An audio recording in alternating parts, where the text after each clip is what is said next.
This should be played at high volume, preferably in a residential area. This, this, this should be played. This should be played at high volume, preferably in a residential area. Due to some violent content, parental discretion is advised.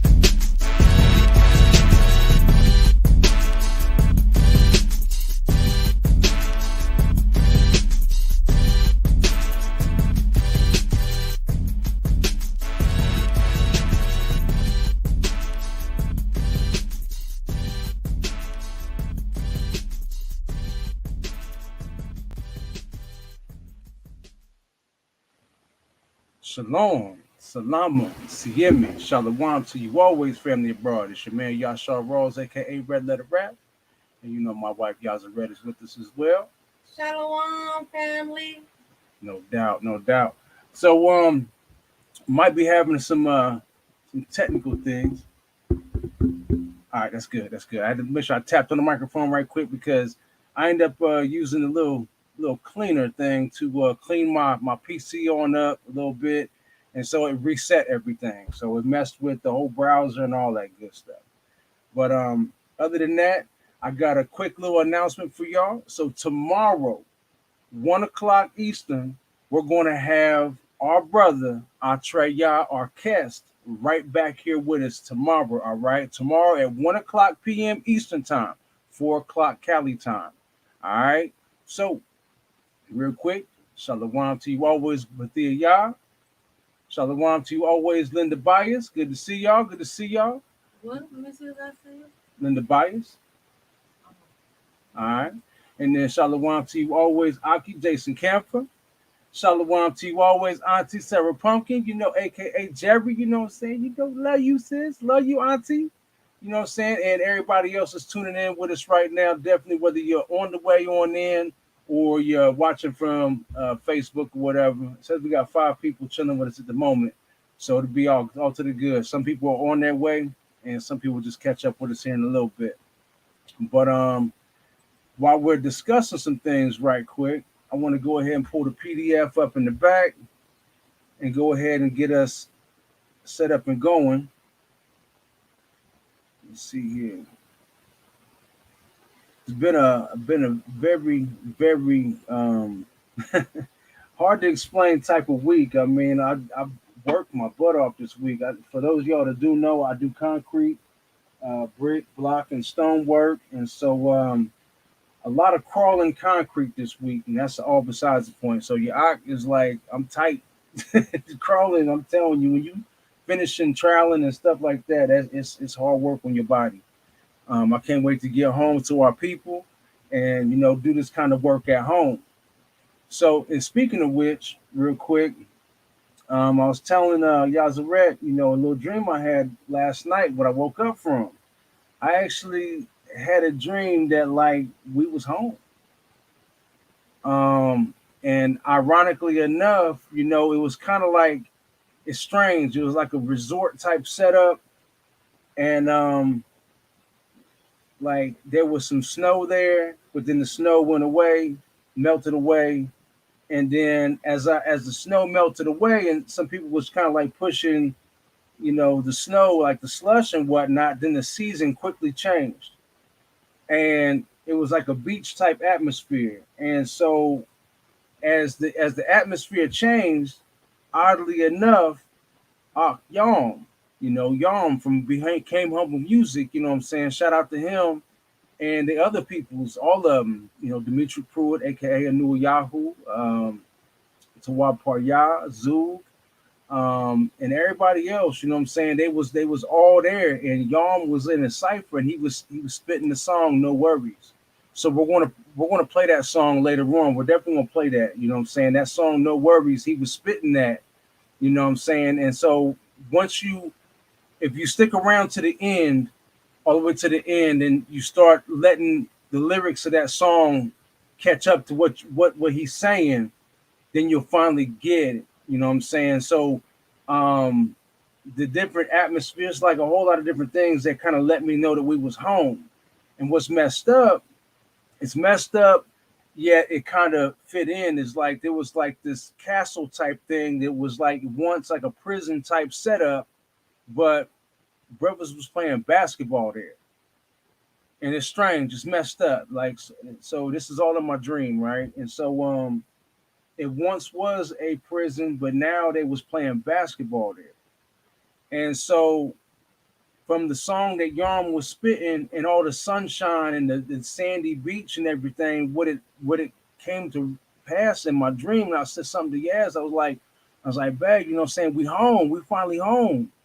And so what it seemed as though that whole used to be prison thing that brothers was playing basketball at was one of the places, the door of no return. And so, but we were like celebrating, like just like we're home. Like we just changed the whole everything, the whole narrative, took away all the suffering, all the pain, all the worries once we got back home. You know, that was all in my dream. Um, so I think the snow represents our mortal death into eternal life. Yeah, hey, all praises. I can only hope and pray so. Um, Yaz was saying a couple other things, like there was all the different changes and everything was like all confusion. And I'm like, well, me personally, I see the different elements and different changes. I see it differently, but I'm not above, you know, any kind of correction, you know, as far as the interpretation thereof. I mean, it just seemed like a lot of things changed, like a lot of changing. There was some other elements inside there, inside the dream that I'm not going to speak on. That this between me and Yaz, but um, it's just all the everything else, and just the blessing of being home in that dream. So Yaz will be back in just a couple moments. I think she went back to the kitchen for something. But I want to go ahead and get these scriptures pulled up in the back. And you already know the scriptures, but this book that we're going through, want to get it pulled up in the background. And then I want to obviously pray on in. Um, so please, if you can and you will, bow your heads with us in just a couple moments. I'm trying to at least have this PDF pulled up in the background, at least working on pulling up. So where by the time we're done praying, you know, it should be right and ready for us. All right. Um, and I really hope, hey, definitely like, share, subscribe, send this on out to other people and let people know that we're live right now because there's a lot. I mean, a real happy. Okay. Okay. That's what's happening. That's what's happening. I mean, I can't wait to get home. I really can't. I can't wait for us to go home, family. I'm telling you. All right. So I believe the scriptures or the book is getting ready to pull up in the background. So if you can, you will, family. Please bow your heads and pray with us as we go ahead and pray on in before we get to reading. All right. Abu Yahuwah, Mosayah of Yasharal, Mosayah of Abaraham, of Yatasah, and Yaqua, the one true Elohim of all creation, creator of all the heavens and earth and everything within. Yahuwah, Sabaoth, Abba, we come humbly before your throne. Thanking you for this day. We thank you for everything that you've given us, everything you've taken away from us. Abba, we ask that you will forgive us of our sin and iniquity, those things known and unknown, and the sins and iniquities of our ancestors and forefathers. We repent and we seek you with a whole heart and all of our soul, that you would forgive us, bring us closer to you, Abba, teach us your way, bring us into more obedience unto you. We always also ask that you create in us a new heart and a right spirit, that we may be found blameless within thy sight. Abba, we ask that you will give us discernment over what it is we're about to read and what we've been reading. Expose what is fake, reveal what is true. Give us the discernment to know what's the difference, what to hold on to. Give us the spirit of a student, the spirit of a learner that will research and fact check some of these sources or all of these sources, everything. Give us the mind of a servant, that we would take all of these things to your throne and ask you for revelation on everything given to us. That we don't just blindly accept everything that we read, but you will give us a spirit that causes us to discern, that causes us to rely on you, that you will reveal unto us what is true and what is false. In your name, your righteous, holy, and mighty name, in the name of your Son, Yahushua, in your name, Yahuwah, Sabaoth, we pray. Amen. Hallelujah.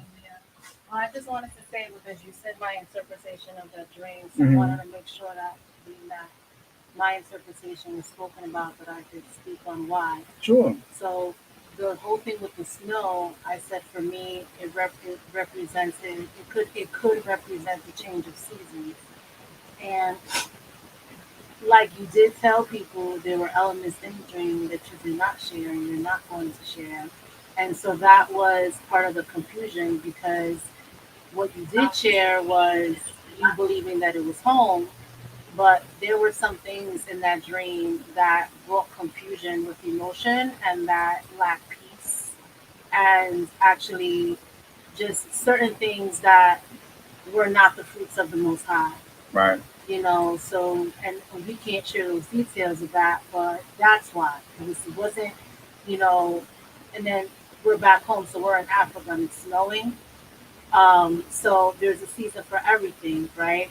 But there were things in that dream that did not that were not the fruits of the spirit, and we know that Hasatan is the counterfeit of the Most High, and he's so manipulative because he mixes a lie with the truth and then calls it the truth.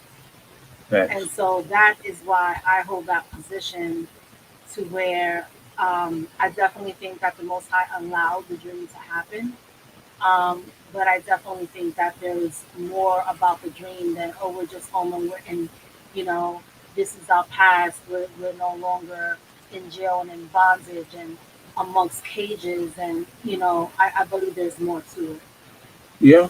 I believe there is more to it. I think there really, really is. And so like um and I can agree with certain things that were brought up in the dream as far as confusion that Hasatan was trying to implement interrupt into the dream with certain things that should not be. Period! Exclamation point. Um, but I think that there was also some things in the dream that, like you said, the season for everything.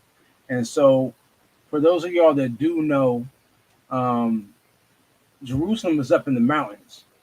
You know what I'm saying? So it's so with being all the way up in the mountains and surrounded by mountains, that also brings the understanding of how snow could come. And so that's one of the things that I kind of alluded to a little bit, I guess, in explaining some of things to Yaz, but I just think that ultimately, I can't wait for us to go home. I can't wait to employ these same skills the Most High has blessed me with to take home and to work righteousness for our people. That's one of the most important things that I could possibly say. Um, and so let me see here. Wow, I'm doing this. There's a couple songs that I'm kind of loading up in the background where we're dialoguing right quick and giving people a chance to come on in. Um, but I just think that ultimately, family, please be aware of the signs of the times. Obviously, there's a lot of our brethren that's teaching about being aware that what is going on is not Gog and Magog.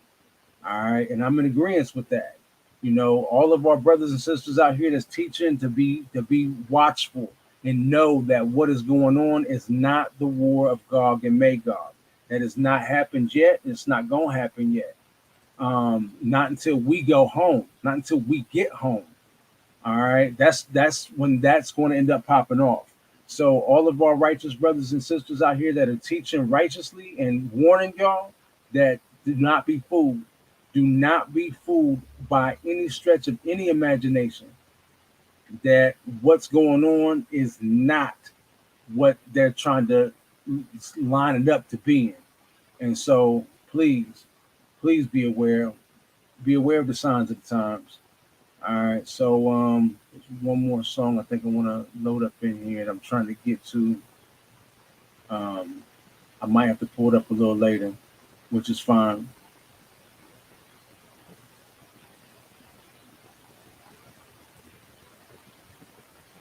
Yeah, I'm just gonna pull that one on out. So, all right, later on, I'll end up grabbing a couple other tracks when we get there. All right, so shout out to my Ock, bro, straight like that. Hey, Ock, if you down to hop on in, put it on up in here, and I'll go ahead and I'll send you the link. I kind of got behind today on a couple things, and so oh goodness, I can still do it. I can send it to you from the phone.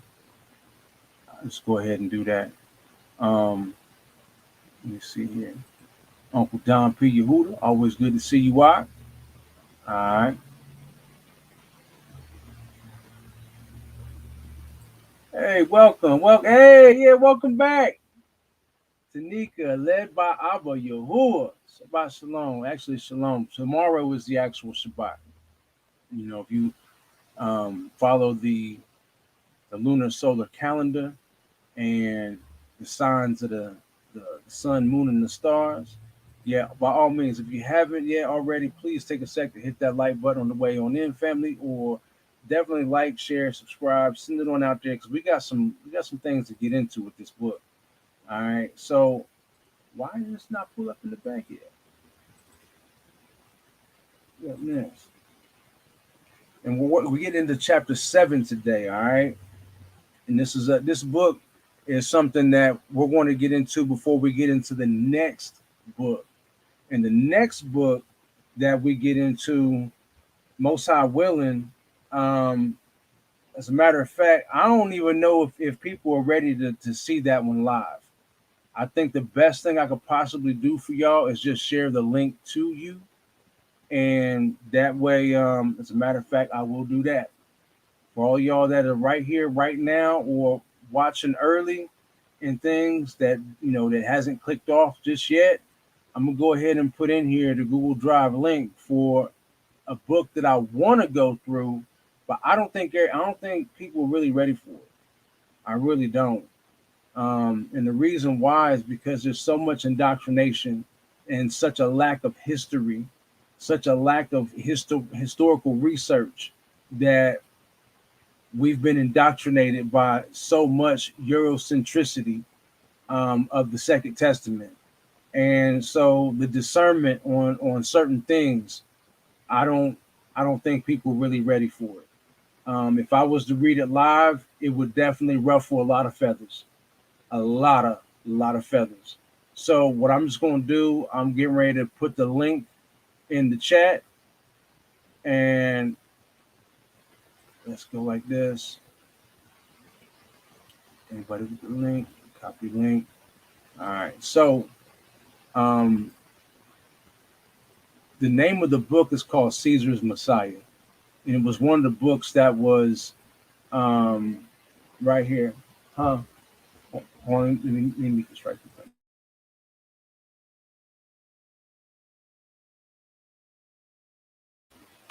All right, family. So this book was one of the books that was suggested to us from one of our historians and one of our good teachers. Um, is from our brother Pastor Wilkins, and so I got you. I got you. I'm gonna hold off tonight, bro. I gotta finish up here, but drop. Okay, drop the feather ruffle though. Ruffle though. Oh yeah, right there it is, right there. Um, this this right here book, this Caesar's Messiah, this is going to cause you to do some research if you actually care to truly be awakened by. Um, he said, "Bro, you got to do that book though, man. That should be something that I should do. I really should, and I want to. I'm gonna leave it up to the Most High because I'm gonna be obedient, and that's why I'm at least sharing the link right now to y'all. I'm sharing this link right here that's in the chat. If for those of y'all that have not seen this, um, you come back here a little bit later. If you can't see the link to this right now, come back after and catch the replay. In the earlier parts, we're only like 20 minutes in, so come on back and check the replay in this book, Caesar's Messiah. And that's a book that's going to cause you to look into the Flavian dynasty. It's going to cause you to look into the works of Josephus. It's also going to cause you to look into Philo of Alexandria. There's a lot of historical research that must be done, that must be understood. All right. So yeah, that's right. Pastor Wilkins burned it down. That's right. The brother he does so much historical research. It's ridiculous. You know what I'm saying? There's a reason why there's a saying that says, "Oh, all roads lead to Rome," and there's a reason why in the Second Testament we pick up during the Roman occupation, which is the east in the legs in the statue of Daniel that Daniel's taught in the book of Daniel. You know what I'm saying? The torso is Greece, which is what you go through, what you read a little bit about in the Maccabees, in the Maccabean books. But then all of a sudden, we don't get enough scriptural reference during this Grecian occupation. But then the Second Testament or the New Testament of the Bible. So Malachi finishes off the Old Testament, and all of a sudden we're told that there's nothing that happens, nothing to see here, nothing to see here. You know, just never mind anything else in between from Malachi to Matthew. And now all of a sudden in Matthew, we pick up in the Roman occupation.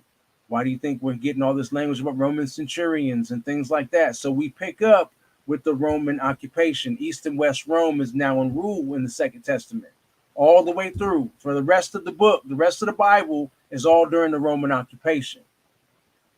And so then what we were told about in Daniel is we're told about the 10-toe divided system, the miry clay and iron, those feet. And a lot of people don't put two and two together on that. So there's a lot that needs to still be understood. He said, I have that book. I thought I had it. Okay, it's all to the good. By all means, grab that link, you know what I'm saying, and grab that, you know. But let's go ahead and let's see here. Might have to double tap this again and saying something like there was a running process that was going on with Acrobat. But I want to get back into chapter 7. And like I said, there's just so much that we really need to look into. And so we've been, even by some of our own people, we've been indoctrinated, you know, because we haven't had enough historical reference, enough looking into things. And so I can only hope and pray that we begin to do these things. I'm still wondering as to why this right here has not opened up just yet.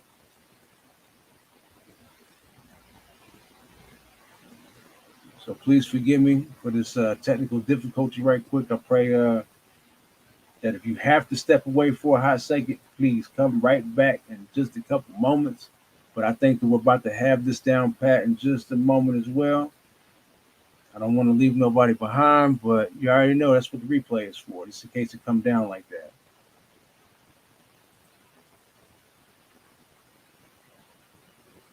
Got you. All too good. Be right back. RedLetter Rap.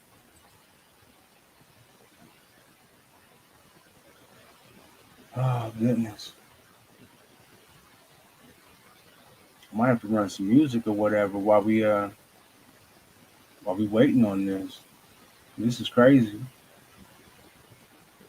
It's all good. It's all good.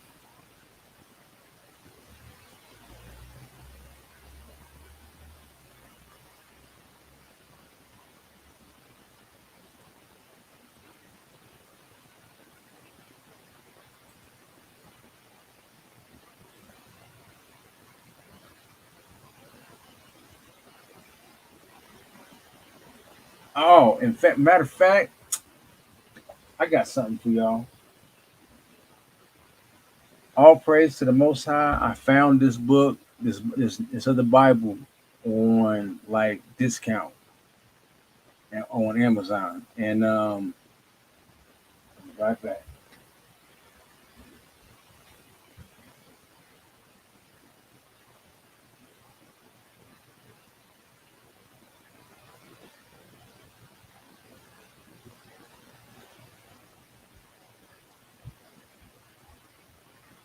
All right, family. So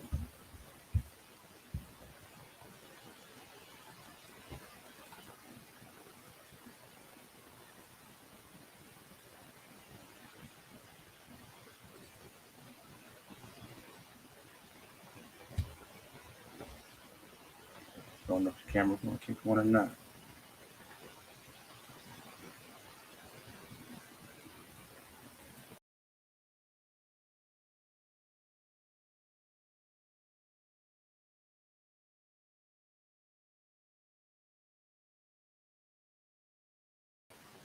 All right, family. So let me reset my browser right quick. Let me check this on out.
All right, got it fixed.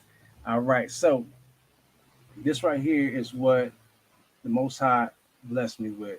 I got it on Amazon for cheap. The Messianic Aleph Scriptures, or Aleph Thought, or Thought. And so once you get into here, this came from a half price books. So you might be able to actually find a half price books online that might hook you up with this. And so this is one of the things that caught my eye, caught my attention. Now, once you get on into here, you have words like bet or ba, ah, tha means come inside of right here. So when you go into some of these right here, you actually start practicing with the way these letters are supposed to be pronounced. You actually teach you some of the things that's going to be inside the scriptures that you want to read inside here. And they'll go up to here too. It tells you what it translates into. And so other spots in here, abat, translated pronoun as fathers, 2 times in Exodus. This right here is translated as sign. There's a lot of stuff. And then once again, even over here. So I'm definitely going to make a PDF of this at my earliest opportunity. I'm going to make a PDF of this right here and share it. All of these things right here and what it translates out to be. Um,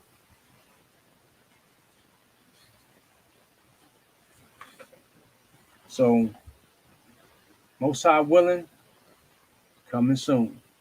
Coming soon. All right. The ox said, LOL. So to the because it's right here up here. I got you. All right, family. So I had a little hang up with Adobe Acrobat in the background because it said it had a bunch of other processes going on.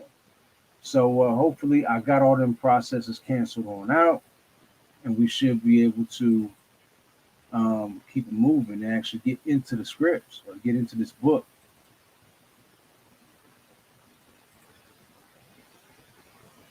And I'm really, really hoping this jumps on off real quick. Like, here we go. Oh yeah, it was. And when you get it brand new, yeah, it's definitely more than $100. When you get it brand new or you get it in hardcover, it's like, yeah, it's something ridiculous. All right, here we go. Time to let Adobe warm on up a little bit. It's got a lot of pages to get through. And so let's go ahead and screen share. And I'm probably going to have to cut this on out. This whole everything, all the technical difficulty. If I'm going to cut this on out a little bit later.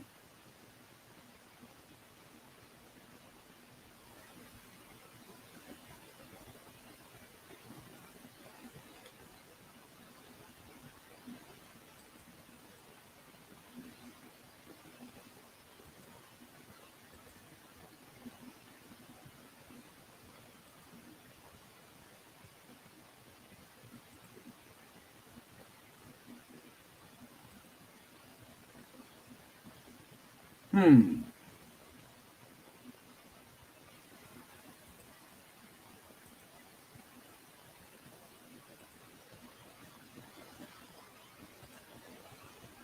All right. So let's see. I'm looking at my phone. The older books are priced at something that people can't afford. I've seen some for 3,000 and up. Yeah, absolutely. Gotta make sure I get us up and out the way. Facts. Priced at points that people can't afford. I'm looking at when I look at my phone, it's got that little heart thing down at the bottom that I can't see past. All right, so let's get back on over here. Let's click on the bookmarks. It's saying not responding up here too. So hopefully this right here gets back to acting right.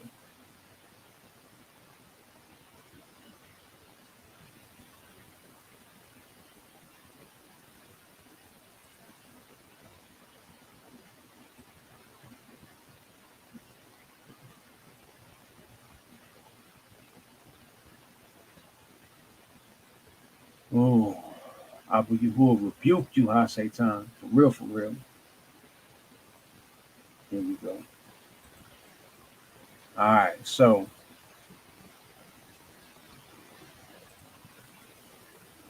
now let's blow this on up.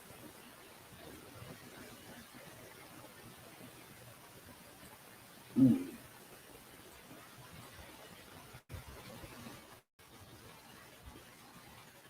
All right, so tonight on Red Letter Wrapped is going to be chapter 7 of the Ebionites, their Christology, soteriology, and vegetarianism defended. Is chapter 7, the Watchers and their carnivorous sons. All right. So a lot of y'all that was down in Archville, North Carolina, got a chance to see me do Cry Loud and Spare Not. It has to do with showing how the tradition of eating animal flesh is a tradition of giants. And I proved it through the scriptures, proved it through Genesis, proved it through Genesis 6, proved it through Jasher 2, chapter 2, Jasher chapter 4, Enoch chapter 7 or chapter 8. Proved it through the scripts how there was no animal consumption until the giants. There was no animal consumption until the giants. The commandment of the Most High is Genesis 1 and 29 and 1 and 30. That's the same commandment that Hamashiach or Hamashiachah in the proper Hebrew, Christ, the true Son of the Most High, that's what he was trying to restore, was that commandment. All right, so right here, Genesis 1 and 29 and 30 clearly reveals that both man and animals were vegetarian and that no living soul was permitted to kill another living soul for food. All those in the celestial realm are vegetarian, and in the end, all will be vegetarian, and wolf and lamb will live together in peace. Isaiah chapter 11. We have seen that Abel pleased Elohim because his pure oblation was much more excellent sacrifice than the bloody sacrifice of his brother Cain. In this chapter, I will endeavor to demonstrate just how and when both humanity and the animal kingdom ceased to be vegetarian, and who was responsible for the carnivorous diet and the fall from vegetarianism.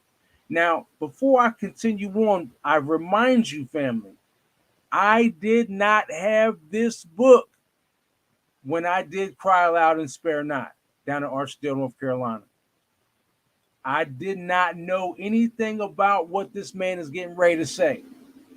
The Most High delivered me what I was supposed to speak on in Cry Loud and Spare Not, all of the scripts, everything. So let's see what this man has to say, John Bujistic. Let's see what the Most High delivered for him to speak on this topic. All right, so let's see what he's saying.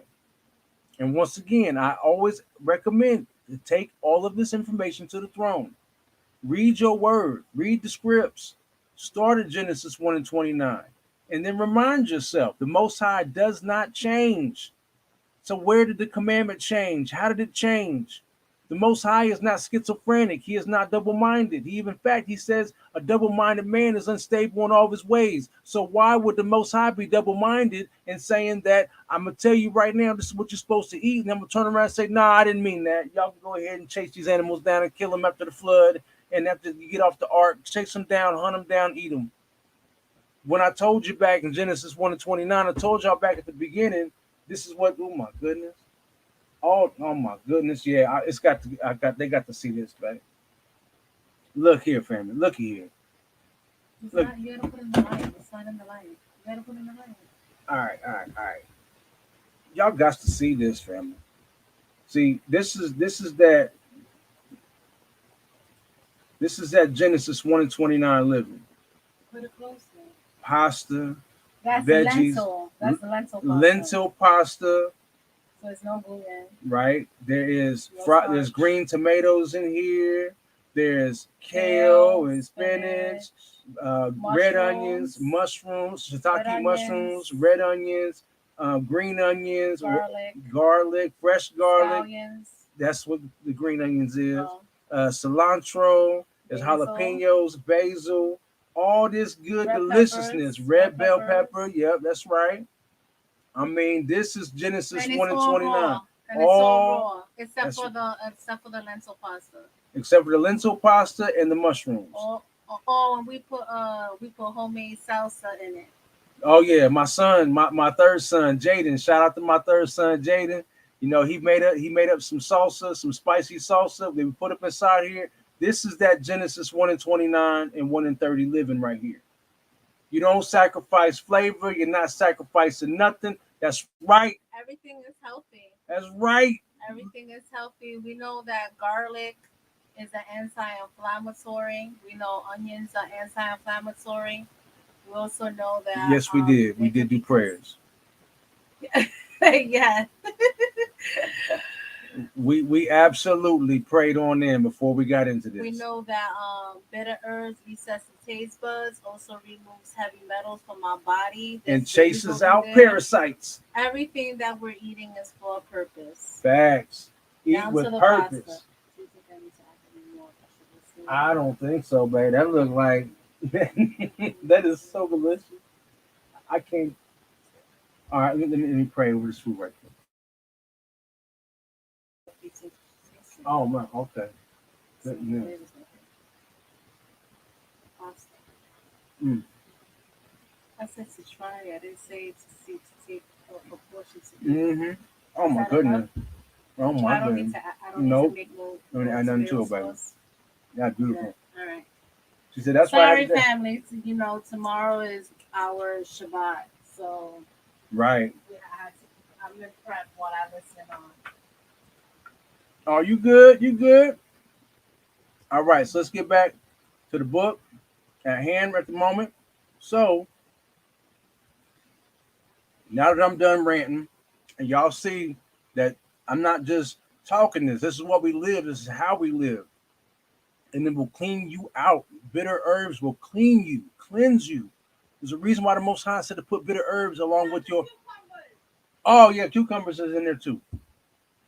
She said you forgot the cucumbers. All praises. But bitter herbs is the reason why the Most High said to have bitter herbs with your unleavened bread, and it was to chase parasites out of our stomach that we would had incorporated into our bodies in Mitzrayim, in Egypt. So, see back to the book. Essenes and the Ebionites did not believe in the fall of Adam as Christians do today. They believed that the world was relatively calm, and with a few exceptions, both humans and animals lived in accordance with the original ordinances they were given. From their point of view, all this has changed after certain heavenly watchers married the human daughters and with them procreated giants who are responsible for all evil and violence in this world. Through them, all living souls corrupted their way of life, and through them, for the first time, humanity resorted to sexual immorality and the eating of strange flesh. Facts. Facts. The Essenes were strict vegetarians, and they condemned the bloody sacrificial cult of the Yahudim. They regarded the Jewish temple, or I don't condone the Jewish temple in Jerusalem as a slaughterhouse, but yeah, this is what Hamashiach was doing, chasing the money changers out. This is what he was doing. He saw that they were taking the sacrifices and selling it back to the people. Come on, man. They regarded the Jewish temple in Jerusalem as a slaughterhouse and would not participate in their bloody sacrifices. Professor Charles Pfeiffer, in his book, The Dead Sea Scrolls and the Bible, on page 43, states that the Essenes took no part in the temple worship and that they condemned the sacrificial cult. The Jewish Encyclopedia article right here, Essenes, on page 90, candidly admits that the Essenes recognized only the pure oblation and would not take any part in the bloody sacrifice. So, once again, family, there has been so much that has been introduced to us in the scriptures that don't belong there. There are two separate priesthoods, and the Levitical priesthood is what is blamed. Once again, you have two separate priesthoods all throughout the scriptures. And it is prophesied that Hamashiach will be of the order of Melchizedek, which is the order of Shem. For those of y'all that do not know, Shem had another name, Melchizedek. And so, Hamashiach or Hamashikah, Christ, the anointed one, he was trying to restore the order and the teaching, the priesthood of Melchizedek. You have to remember, there's a reason why the Bible tells us that Noah was perfect in all his generations. So it's not only the fact that there was no gene splicing, no strange blood or strange anything in Noah, but he also kept the commandment of the Most High. That is to eat fruits and vegetables. Genesis 1:29. There's a reason why the Bible says he was perfect in all of his generations, because he kept the commandment and changed not from it. And his son Shem is the one that also helped train up Abraham in the Most High's ways. Keep that in mind. So, the other priesthood that you see is this sacrificial, bloody cult, actually this satanic priesthood of killing and eating all kinds of blood. This is what Jubilees warns us about. The book of Jubilees warns us that there is going to come a time when they're going to sacrifice to devils in the consumption of all kinds of blood. But we don't hear him, though. We don't hear the scripts. We don't hear the Most High when he's telling us these things. We just mosey on over this thing, talking about just drinking blood. Nah, bruh, stop playing. Nah, that steak you was eating, medium rare or even medium well, that's got blood in it. Even if you cook it well done, you don't think that any kind of juice, any kind of flavor inside there is going to have some kind of blood in it. The consumption of animals is still murder. Thou shalt not kill. All right, let's keep moving. I could be on this all day. Watch this. So while the Pharisees took an active part in the daily Jewish life of the masses, even when the temple worship was controlled by the Sadducees, the Essenes formed a separate sect. The reason seemed evident. They deemed themselves the only true Israel, and they regarded the religious observances in the cities and the temple as corrupt. They refused, therefore, to participate in them and went to the wilderness of Yehuda or Judea or Yehudea to seek Elohim there. Nevertheless, this refusal was confined to animal sacrifices only, and they did make offerings of flour and oil as well as incense, which is exactly what we get in so many places, even in Torah. Fine flour mingled with oil and incense, which is the herbs. The Essenes, just like the Yahudims of Elephantine, offered only a pure oblation and vigorously repudiated and condemned any form of animal sacrifice. The same is true of the Ebionites. Early manuscripts and the writings of the church fathers, y'all know how I laugh at that terminology, the church fathers, plainly show that the Ebionites repudiated bloody sacrifices. And they maintain that one of the main reasons why Hamashiach was born was in fact to do away with bloody sacrifices and the eating of strange flesh. But there was another Jewish sect which existed in old times and was located by the church fathers, or the church father Epiphanius, in ancient Gilead and Bashan. Epiphanius identifies them by the name Nazarenes. These ancient Nazarenes rejected the Jewish Pentateuch, claiming that many passages were corrupted and forged by the lying Jewish scribes.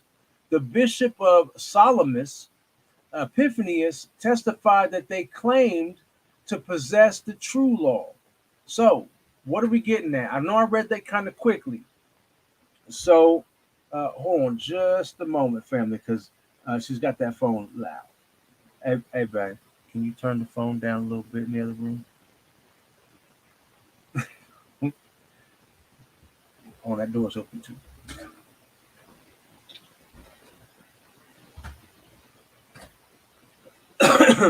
All right. So, so anyway, let's get back to what it was right here. So the Nazarenes, the ancient Nazarenes, just like when we get in the book of Judges. Once again, family, there's a reason why the Most High had us go through the book of Judges before we came into this book. Samson was declared by the Most High, by way of an angel, telling Samson's parents or his mother that he was going to be born as a Nazarite. There's also the reason why the Most High made sure in the book of Numbers or in the book of Deuteronomy about the Nazarite vow to dedicate yourself in a certain kind of way, that no razor shall come upon your head, nor a razor come upon your face, as a Nazarite vow to grow your hair and to grow your beard. So there's a reason for all these things. Now, these ancient Nazarenes right here that are later called Ebionites rejected a lot of the Pentateuch that we call Torah because they claimed that many passages were corrupted. And there's a reason why the Most High put inside the first book of Jubilees that he was going to send witnesses to the people to witness against them, but they will not hear. And in fact, they will slay the witnesses. So the prophets are those witnesses, and the prophets spoke against animal sacrifice. There's a reason why Jeremiah speaks against it. There's a reason why Isaiah speaks against it. There's a reason why also Jeremiah in chapter 8 also reveals in the first verse all the way through down to verse 8 who is responsible for the lying hand of the scribe and who allows these things to be put into scripture that don't belong there. All right. So read your scripts, take it to the Most High. So anyway, but these Nazarenes testified that they claimed to possess the true law, and they testified these things to Epiphanius. All right. In Panarion 1 and 18, which y'all already told you before, I'm not hip to Panarion. I'm not hip to that at all. But 1 and 18, he supplies further information saying that these Yahudim from the Transjordan acknowledged that Masha received the law from Elohim, but not the one the Pharisaic Judaism used. Epiphanius most emphatically stated that these ancient Nazarenes did not offer bloody sacrifices, nor did they eat animal flesh. Matthew Black, in his book, The Scrolls and Christian Origins, on page 66, comments on Epiphanius's statement saying that these ancient Nazarenes declared that the Jewish Pentateuch of their day was not the one Masha received from Elohim, but a later fabrication. He also points out that they outrightly rejected all animal sacrifice and that they did not eat animal flesh. So once again, family, it's time to do some historical research. It's time for us to do some looking into these things. I'm not presenting this book to you as though this is biblical canon and everything else. I'm presenting this to you to make sure that you understand that there are references out there that written, recorded human references out there that line up with Genesis 1 and 29. And the fact that the Most High said it, and the fact that there are prophets that spoke on these things, and there's scriptures in the same Torah that we all know and love that support this same understanding. That the Most High does not change. The Most High did not tell us to eat animal flesh. It's that simple. So it's time that we look into some of these things. So I'm gonna try to find this Panorion. I'm gonna try to find that at a later date, and most high willing, I'll be able to find it. But I still have not been able to find a copy of that Holy Megillah, which has some deep scripts in there as well that has to do with the whole Genesis account and the whole creation story and the Garden of Eden story. There's a lot more in there than what we even are given from the first and second book of Adam and Eve, or the life of Adam and Eve, or any of the things we're given about Adam and Eve. It has some more things in there that talk a whole lot more about this. All right, so shalom to everybody that's tuning on in, whether you're right here on YouTube or tuning in over on Facebook, aka Coonbook. But let's get it right back on in with this right here, right? So Dr. M.D. McGee, in his article entitled Pre-Christian Nazarenes, states that these Nazarenes, just like the Samaritans, were opposed to the traditions of the Yahudim. He points out that they were vegetarian, who also opposed animal sacrifices. In Panorion 1 and 19, Epiphanius further states that the Ebionites and the Nazarenes produced a great prophet named Eloxai. I'm hoping I'm pronouncing that right, but Elzai. That's all I can come up with, family. I'm not going to butcher it anymore. Who was also accepted by Essenes and the pre-Christian Nazarenes, who vigorously taught against animal sacrifices, claiming that the true law banned such a practice and that the true believers must not eat meat. He was esteemed by all these true believers who rejected the bloody sacrificial cult of the Yahudim, and who condemned those who killed animals in order to eat strange flesh. They held that the original vegetarian world was deceived and corrupted by the fallen angels identified as watchers in the book of Enoch. The book of Enoch, we are told that as the population on earth increased, Semyaza and some of his companions, being the children of heaven, married human daughters, and with them procreated giants who became perverts on earth. The book of Jubilees, discovered among the Dead Sea Scrolls, also describes how these fallen angels procreated giants who have perverted everything and who have taught humanity to do all sorts of evils. Both the book of Enoch and the book of Jubilees clearly reveal that all injustice and violence, especially the sexual perversion and the eating of strange flesh, was introduced to humanity by the fallen angels, identified as watchers. And this is facts. This is you. As a matter of fact, let's take a look right quick.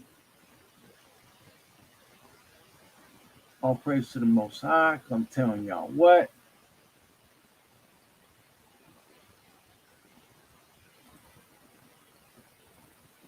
Here we go. So,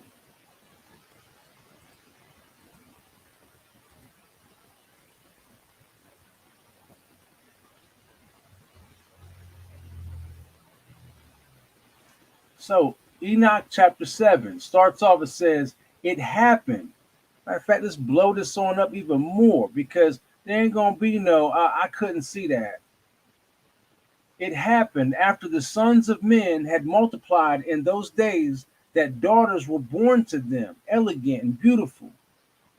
And when the watchers, the sons of heaven, beheld them, they became enamored of them, saying to each other, come, let us select for ourselves women from the progeny of men, and let us beget children. Then their leader Shemyaza said to them, I fear that you may perhaps be indisposed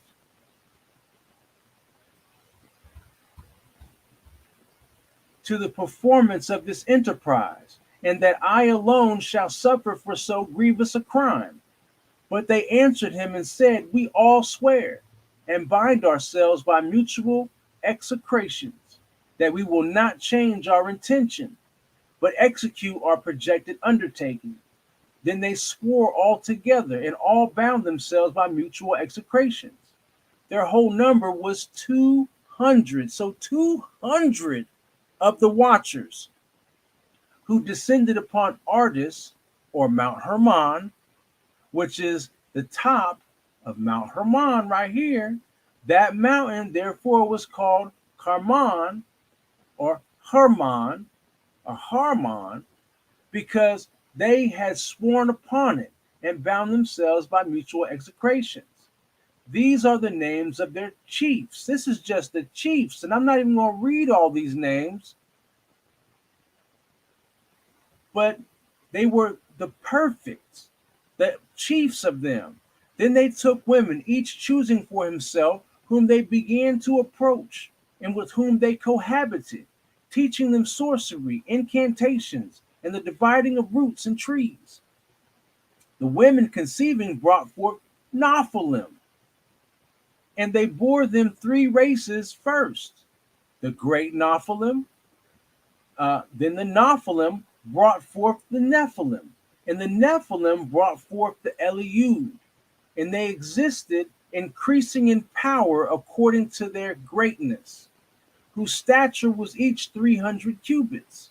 These devoured all the labor of men. What's that say again? These devoured all the labor of men, meaning all our fruits and vegetables, until it became impossible to feed them, when they turned themselves against men in order to devour them.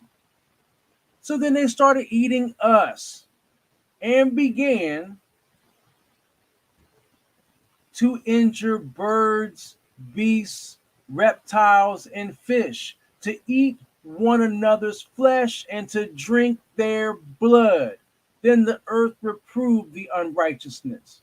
So that's just the whole topic of giants eating all of our food, then eating us, and then eating animal flesh and drinking their blood. So if they ate up all of our food and started injuring and eating animal flesh, what were we left to do? We followed suit.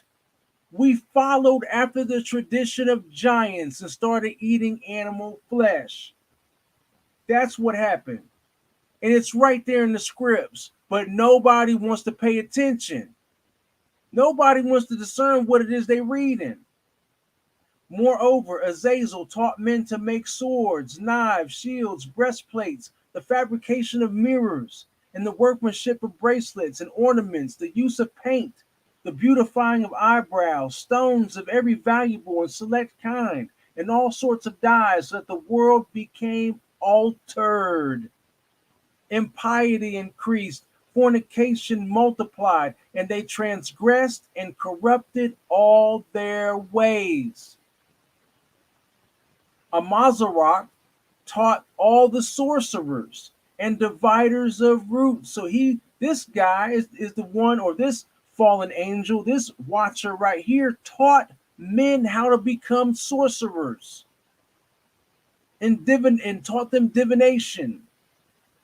Mars, the solution of sorcery. So both these two taught sorcery and divination, how to tap into wickedness.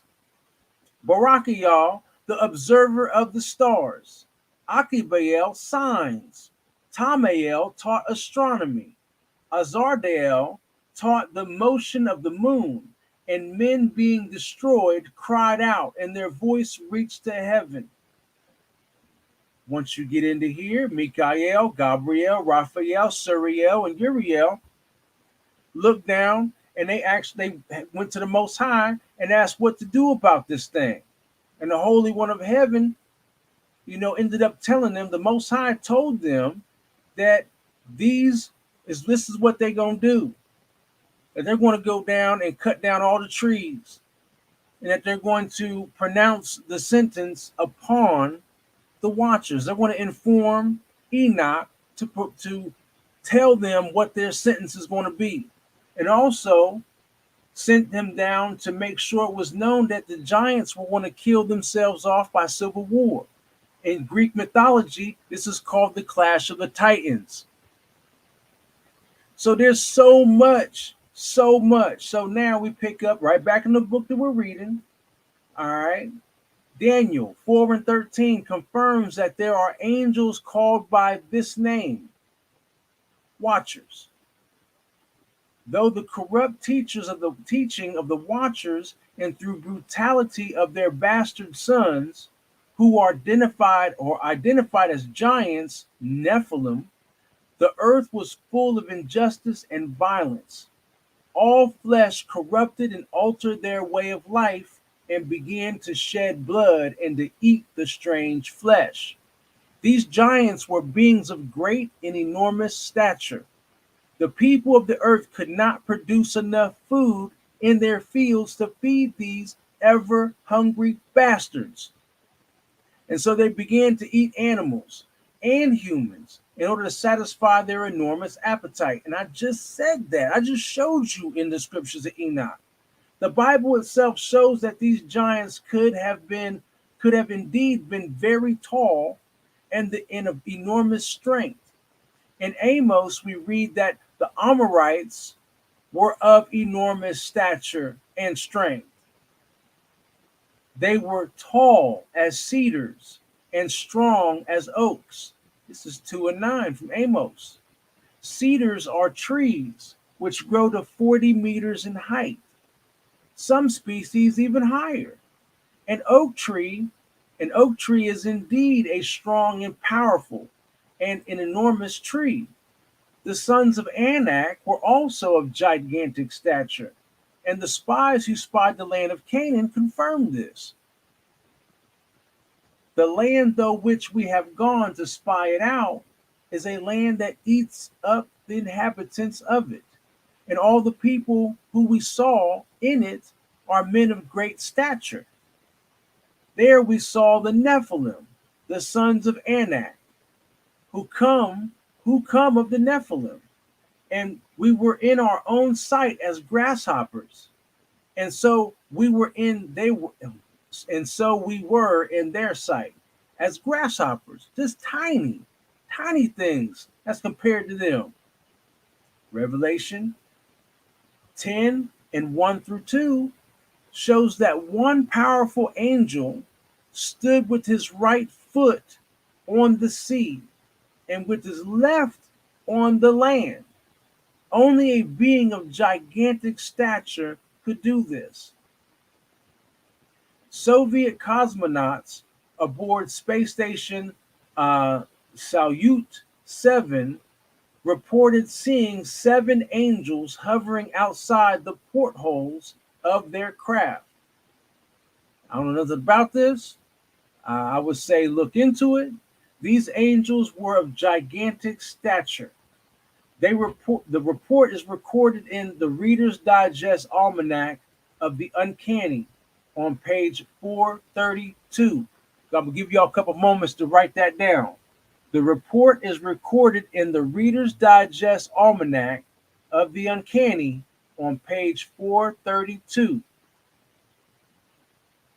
Take that down as a note. If you need to screenshot it, let me give you a better view. Go ahead and screenshot that there. Matter of fact, let me go and highlight that for you.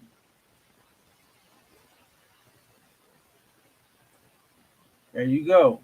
The report is recorded in the Reader's Digest Almanac of the Uncanny on page 432. What they supposedly saw. The Soviet cosmonauts reported that the angels were as big as an airliner. An international airliner is over 60 meters long.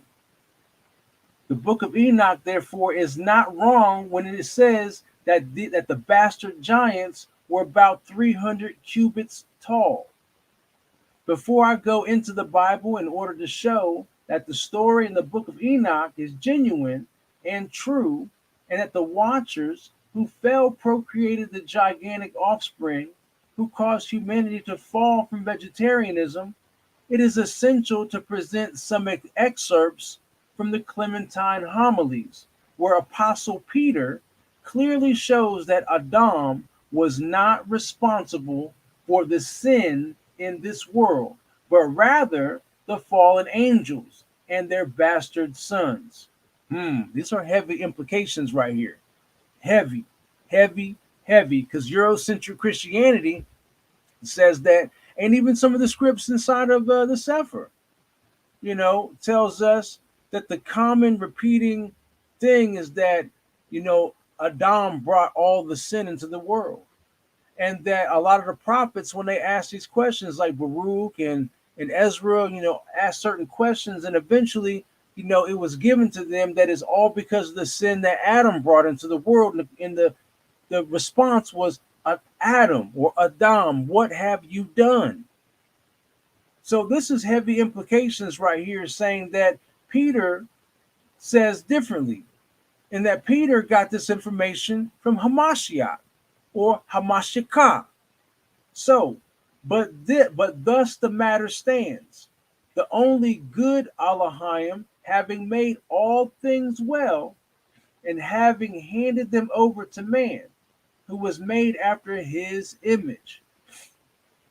He who had been made breathing of the divinity of him who made him, being a true prophet, and knowing all things for the honor of the Father, who had given all things to him, and for the salvation of the sons born of him, as a genuine father, preserving his affection towards the children born of him, and wishing them for their advantage to love Elohim and be loved of him, showed them the way which leads to his friendship, teaching them by what deeds of men the one Elohim and Adonai of all is pleased, and having exhibited to them the things that are pleasing to him, appointed a perpetual law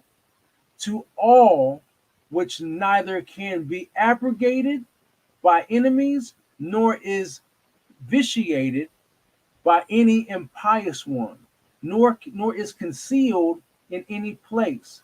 Abrogated means changed. All right.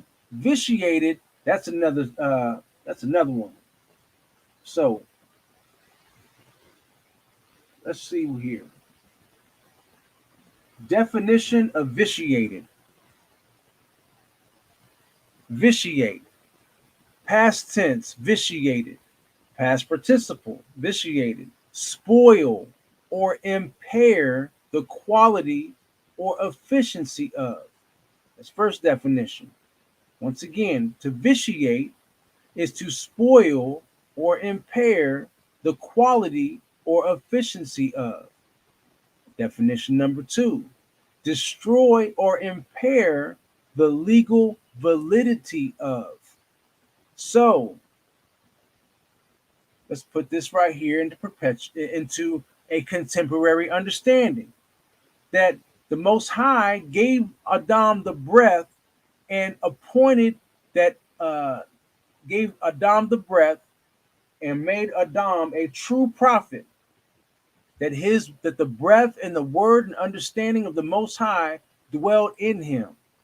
And so he appointed a perpetual law by this same breath, which is the Torah, which is the eternal law that shall never pass away, and appointed a perpetual law to all, which neither can be changed by enemies, nor spoiled or impaired by any impious one, anyone who thinks themselves to be wise, nor is concealed in any place, but which can be read by all.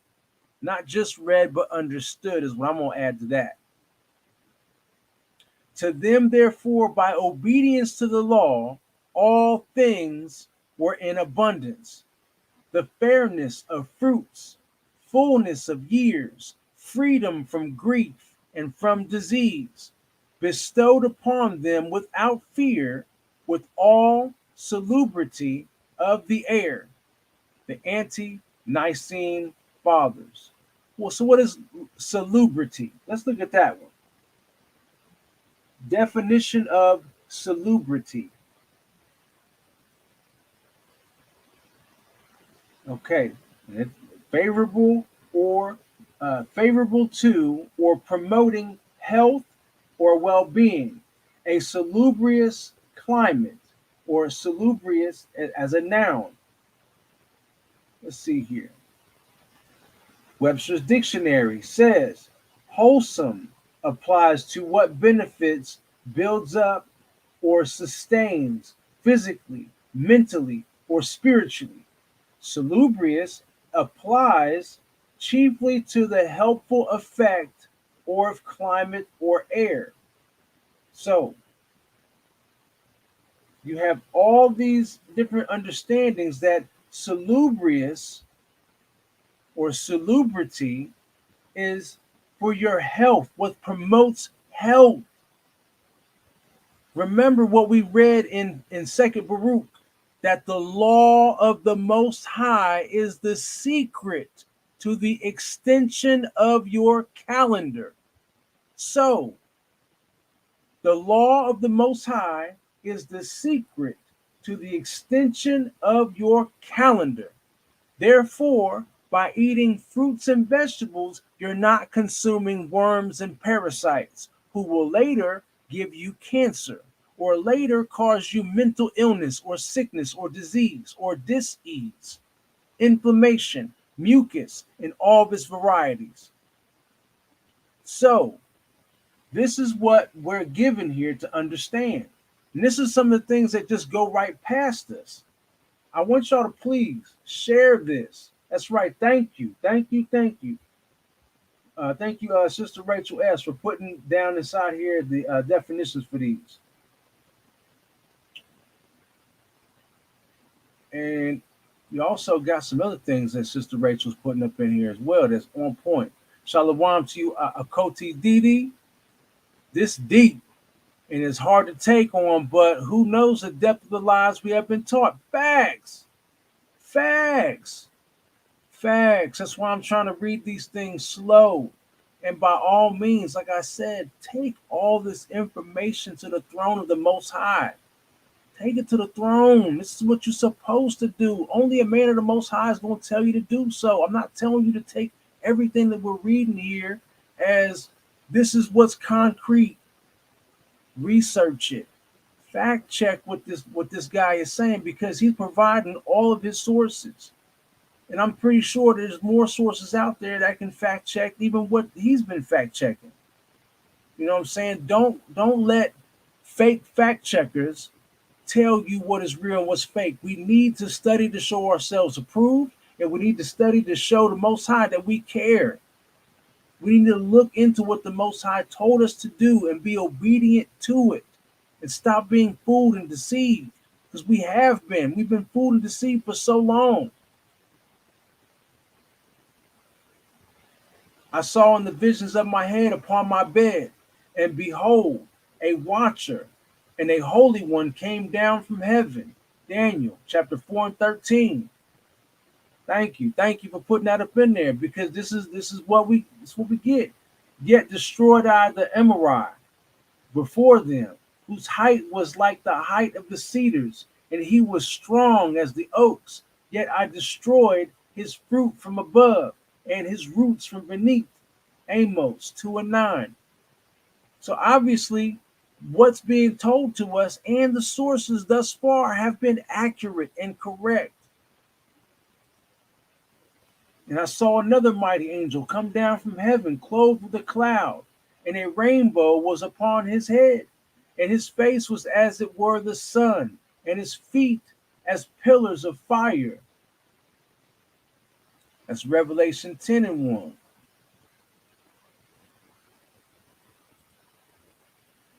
And he had in his hand a little cepher open, which is a book.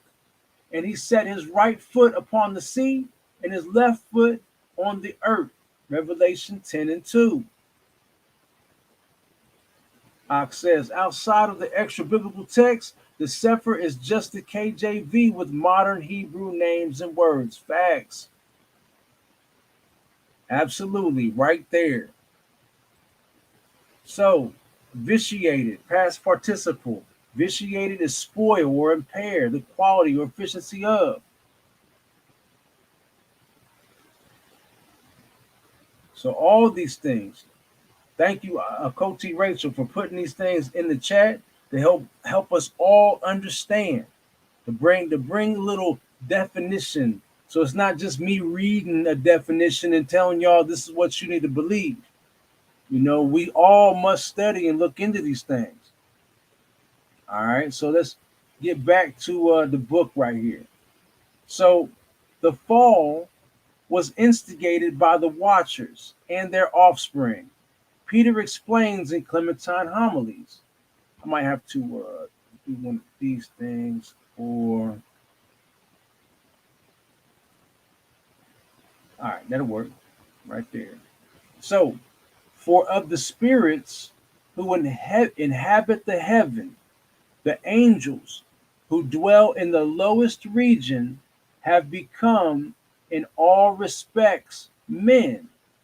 They also partook of human lust, and being brought under its subjection, they fell into cohabitation with women, and being involved with them, and sunk in defilement, and altogether emptied of their first power, when were unable to turn back to the first purity of their proper nature. But from their unhallowed intercourse, spurious men sprang, much greater in stature than ordinary men, whom they afterwards called giants, wild in manners, and greater than men in size, inasmuch as they were sprung of angels, yet less than angels, as they were born of women. Therefore Elohim, knowing that they were barbarized to brutality, and that the world was not sufficient to satisfy them, for it was created according to the proportion of men and human use. So, the world was not meant for giants to dwell in it. It was meant for our size, even the size of Adam and all of those who were of the antediluvian world. Before the flood is what I mean by the antediluvian world. So even when the trees were much more huger than what they are now, with all the oxygen that was on the earth was only suitable for us. It was only meant for us.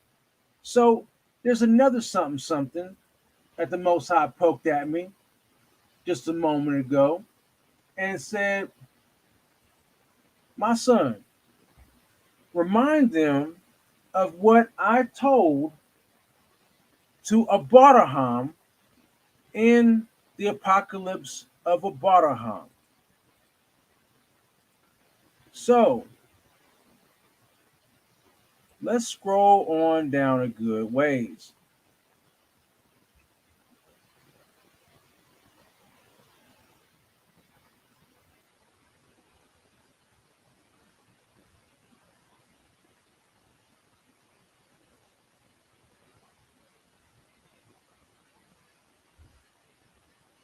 Let's see here.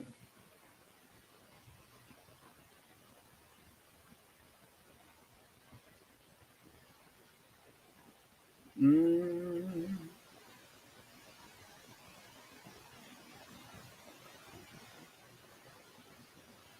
This is all to the good, though. I mean, there's so much in here.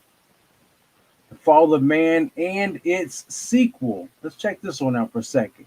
And I said, "O eternal mighty one, what is this picture of the creatures?"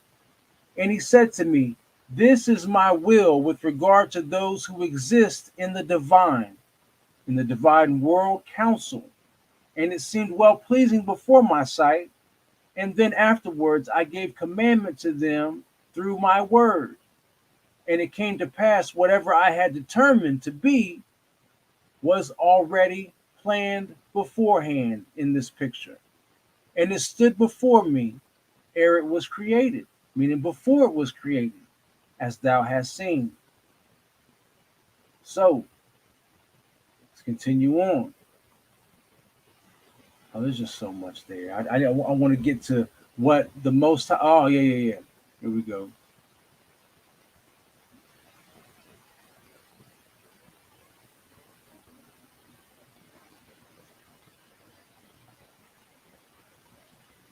I don't know if I passed it right on by or not. Real quick, I want to go back on up.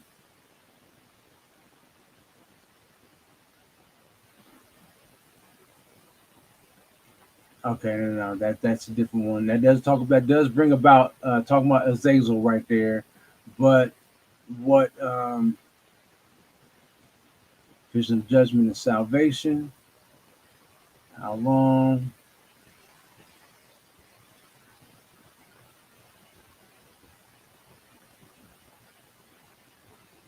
Might have to go back a little bit more.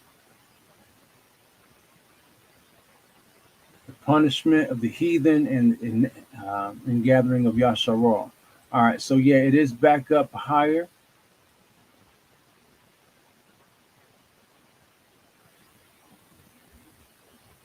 All right.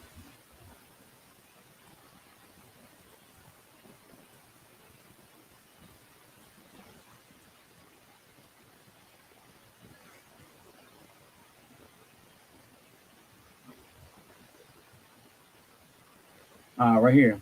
Abraham, under the direction of the angel Yahuel, proceeds to Mount Horeb, a journey of 40 days to offer sacrifice. Let me get down here. Cherubim for a hot second, but we need to get to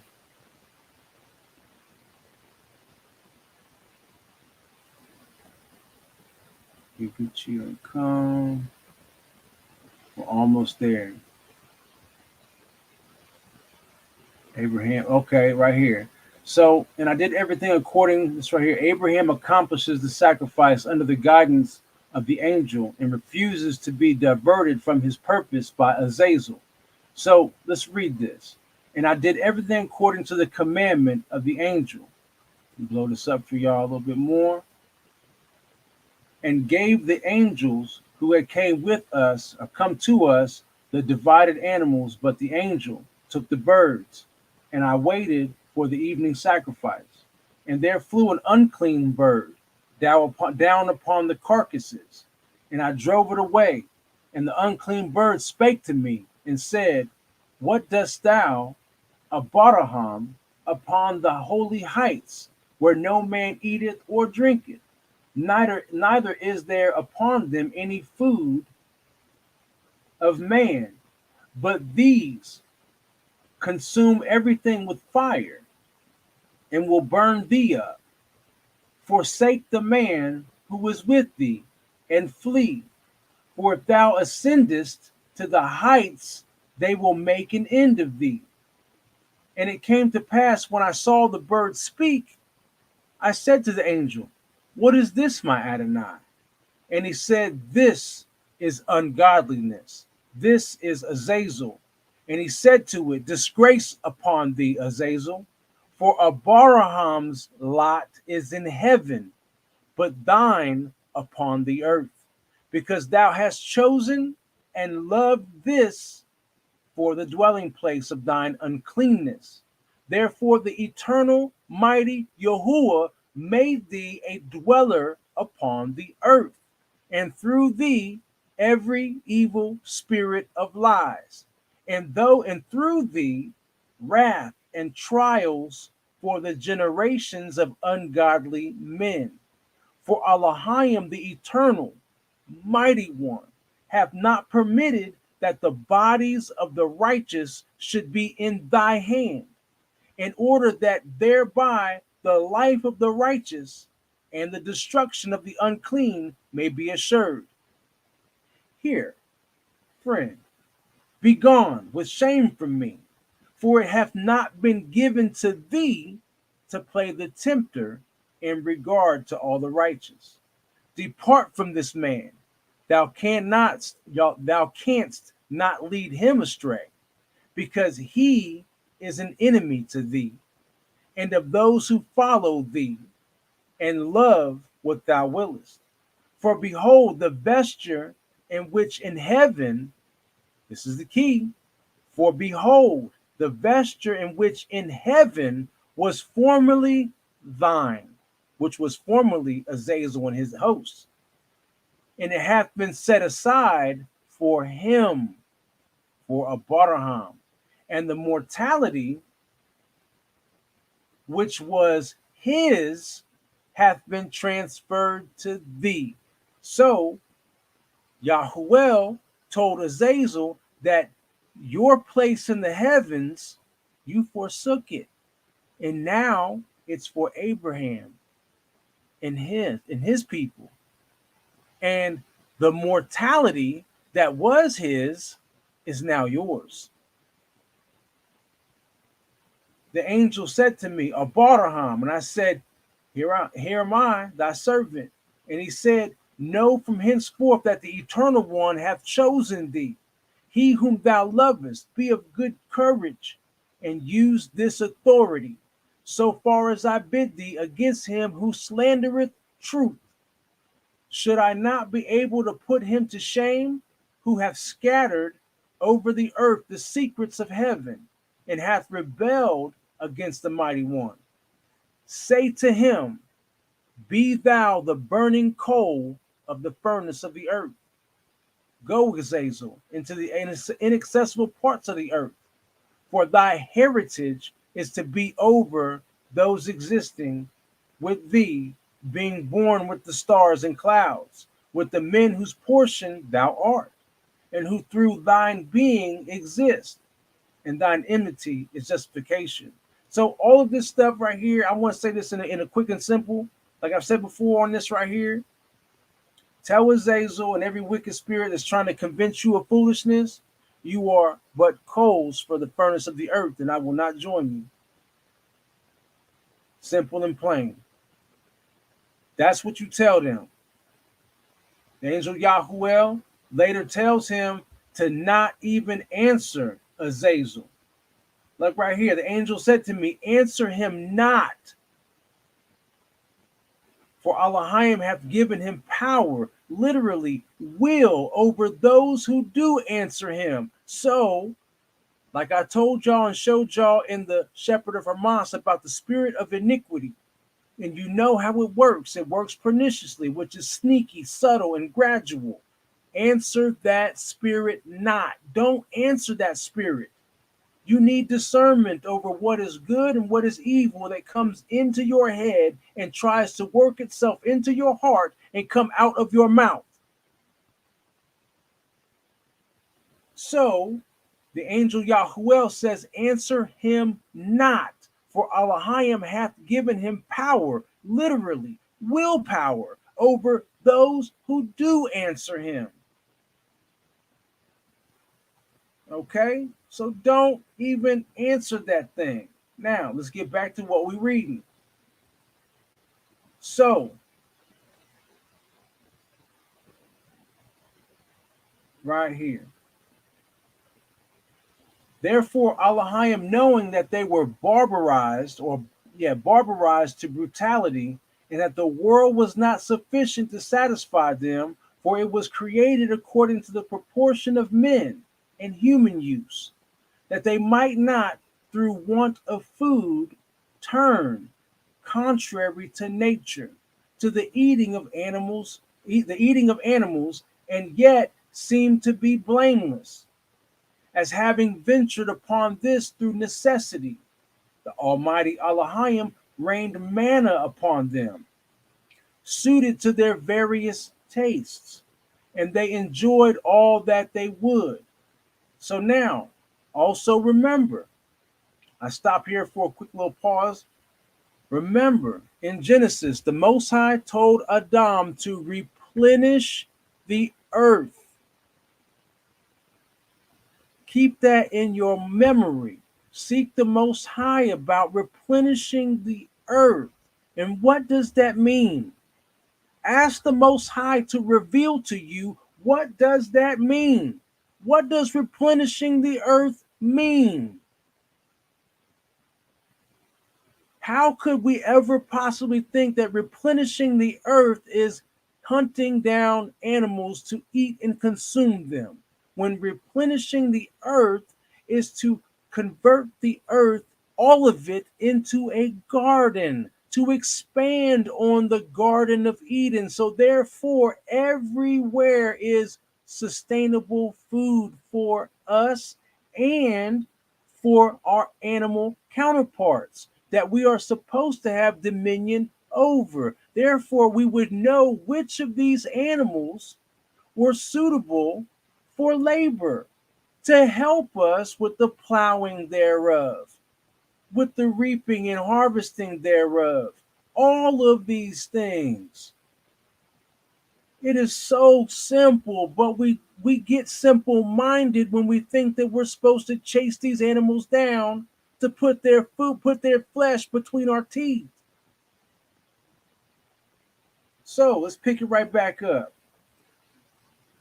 But they, on account of their bastard nature, talking about these giants and talking about what has been given to us, okay, well, our understanding changed, but they, on account of their bastard nature, actually, let's talk about the giants still, not being pleased with purity of food, longed only after the taste of blood.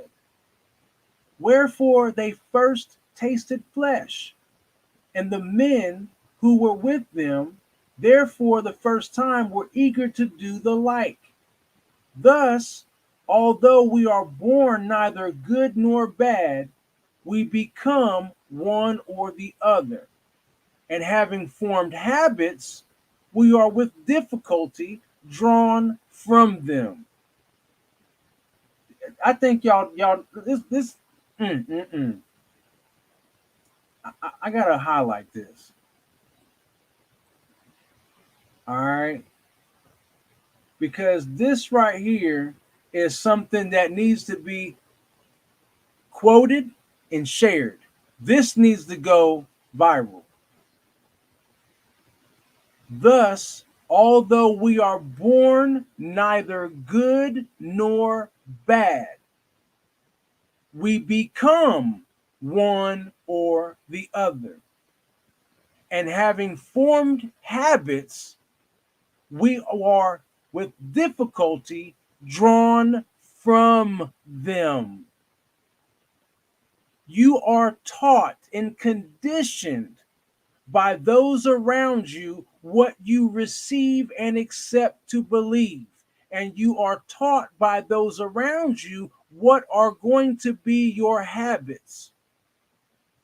All those in your family, or those in your friends, or those that you are placed around, if you were adopted, if you are brought up in a foster care situation or foster home situation, those people around you have conditioned you to believe a certain some kind of way. Now that you've been conditioned to believe a certain some kind of way, you have become one or the other, good or bad. Now, through becoming good or bad, you have now formed habits. And with difficulty, you are drawn from those habits, especially if you are bad. Those bad habits take hold like nobody's business. And that's why this whole conversation of dietary righteousness is such a hot button topic in this awakening. And it's such a hot button topic no matter who you are, whether you are a Christian or a non-Christian or a believer or a non-believer, in the truth, out the truth, don't know what the hell the truth is. Telling you what you should and should not eat is a problem for everybody because you've been conditioned to believe what is good food for you to consume. And don't nobody have no business telling you what you should and should not put in your mouth. Not today, not tomorrow, not ever. That's how a lot of people take this conversation. That's why people have they attitudes on high. And that's how come when the scriptures are read before them or they're reading the scriptures, they glance over things that tell them they should not eat animal flesh. Or they in the scriptures of Exodus that this shall be the sign. And when the sign has came and went and all these things, and it talks about in Numbers chapter 11 about where the Most High gave them quail to eat. Oh yeah, we can eat quail. See, the Most High gave us quail to eat. He gave us that yard bird. We can eat it. See, it's lawful. It's lawful. God gave it to us. The Most High gave it to us to eat. Get out of my face with that, nigga. Stop playing. So this is what I'm talking about. Now, excuse my spirit man is jumping. I'm trying to told y'all, my spirit man is jumping. And I'm telling y'all, when you read them scriptures flat on out, the Most High said, I'm not going to give you flesh for 1 day, 2 days, 5 days, 10 days, or 20 days. I'm going to give it to you for 30 days, and I'm going to kill you with it. That's what he did. He didn't make it lawful to eat quail. He did not make it lawful to eat bird, to eat animal flesh. He gave it to kill them with it and to see who was going to be obedient to him and who was not. It's that simple. It really is. But we got these people out here false teaching and saying that it's lawful to eat it. So let me get up off my soapbox and get back to the book that we're reading. But when irrational animals fell short, these bastard men tasted also human flesh. Talking about these giants ate human flesh. For it was not a long step to the consumption of flesh like their own, having first tasted it in other forms. This comes from the Ante-Nicene Fathers, Volume 8. And this is also one of the things that was given to us. Let's go back on up here. In the Clementine Homilies, right here, from Peter, from the Apostle Peter. Peter wrote that. Peter. So, Peter goes on to show how the pure earth was violated and the long lives shortened on account of poisonous juices of the flesh. He also stated that the spirits of the giants survived their bodily destruction and were later known as the evil spirits or demons that are responsible for sacrificial cults, the butchering of animals, sex orgies, and other evils which are rampant in this world. This is also what we get in Jubilees. We also see this same thing in the book of Jubilees. Where's it at, Art? I thought you never asked.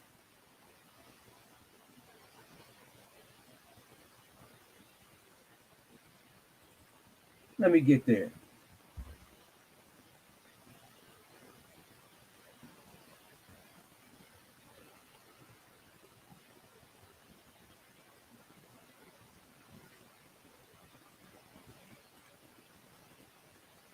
Right here.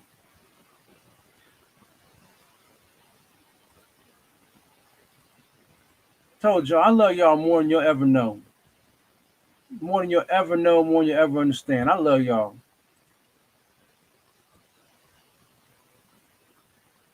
Unclean demons begin to lead the sons of Noah astray. Let's get this back up to about 170%. And in the third week of this Jubilee, the unclean demons began to lead astray the children of the sons of Noah, and to make to error and destroy them. And the sons of Noah came to Noah their father, and they told him concerning the demons which were leading astray and blinding and slaying his sons' sons. And he prayed before Yahuwah, his sovereign ruler, and said to Yahuwah, of the spirits of all flesh, who have shown mercy unto me, and have saved me and my sons from the waters of the flood, and have not caused me to perish as you did the sons of perdition. For your free unmerited pardon has been great towards me, and great has been your mercy to my soul. And let your free unmerited pardon be lifted upon my sons, and let not wicked spirits rule over them, lest they should destroy them from the earth. But do you bless me and my sons, that we may increase and multiply and replenish the earth. Replenish the earth. And you know how your watchers, the fathers of these spirits, and you know how your watchers, the fathers of these spirits, acted in my day. And as for these spirits which are living, imprison them and hold them fast in the place of condemnation, and let them not bring destruction on the sons of your servant, my sovereign ruler. For these are malignant and created in order to destroy, and let them not rule over the spirits of the living, for you alone can exercise dominion over them, and let them not have power over the sons of the righteous from henceforth and forevermore. And Yahuwah, our sovereign ruler, bade us to bind all.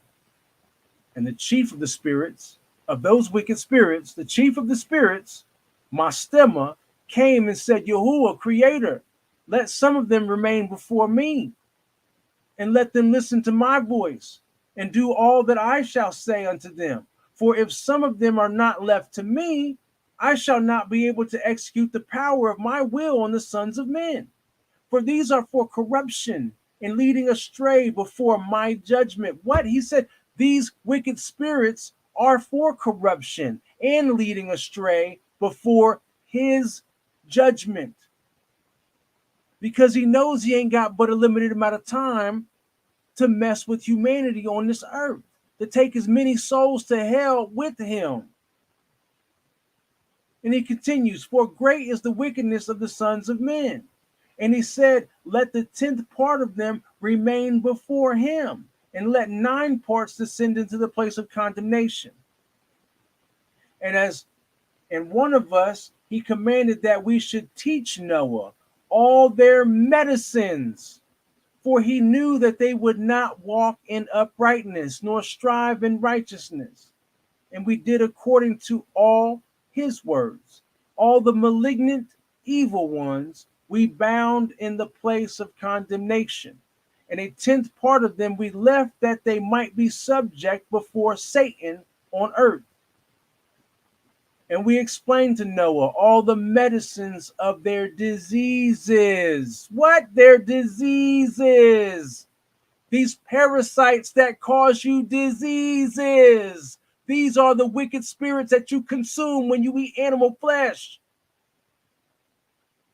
But there are medicines, there are bitter herbs, there are foods, fruits, and vegetables that rid you of these things. There is processes of doing a fruit fast to starve these parasites out of your body, to get them out of you, and then taking activated charcoal in the process, so that way all of their toxins don't take over you and make you completely sick. And then you take these other bitter herbs to rid your body and flush you of these diseases, of these parasites. So Noah was explained all these medicines of their diseases, together with their seductions. What? Their seductions. So there are parasites in your body that cause you to commit sexual impurity. How he might heal them with herbs of the earth. Daggone. It's right there in the same scriptures they tell you not to read. And Noah wrote down all things in a book as we instructed him concerning every kind of medicine. Thus the evil spirits were precluded from hurting the sons of Noah. And he gave all that he had written to Shem. Who? Shem, Melchizedek, his eldest son, for he loved him exceedingly above all his sons. So let's get back to the book that we're reading, though. I mean, it's right there. We my goodness. Right here. Peter goes on to show how the pure earth was violated and the long lives shortened on account of poisonous juices of the flesh. He also states that the spirits of the giants survived their bodily destruction and were later known as the evil spirits or demons that are responsible for sacrificial cults, the butchering of animals, sex orgies, and other evils which are rampant in this world. Peter points out that these demons have the power only over those who permit them to enter their bodies. In the recognitions of Clement, Peter goes on to say how the demons enter the human bodies, because they are disembodied spirits and by a vicarious way. What is vicarious? I thought you never asked.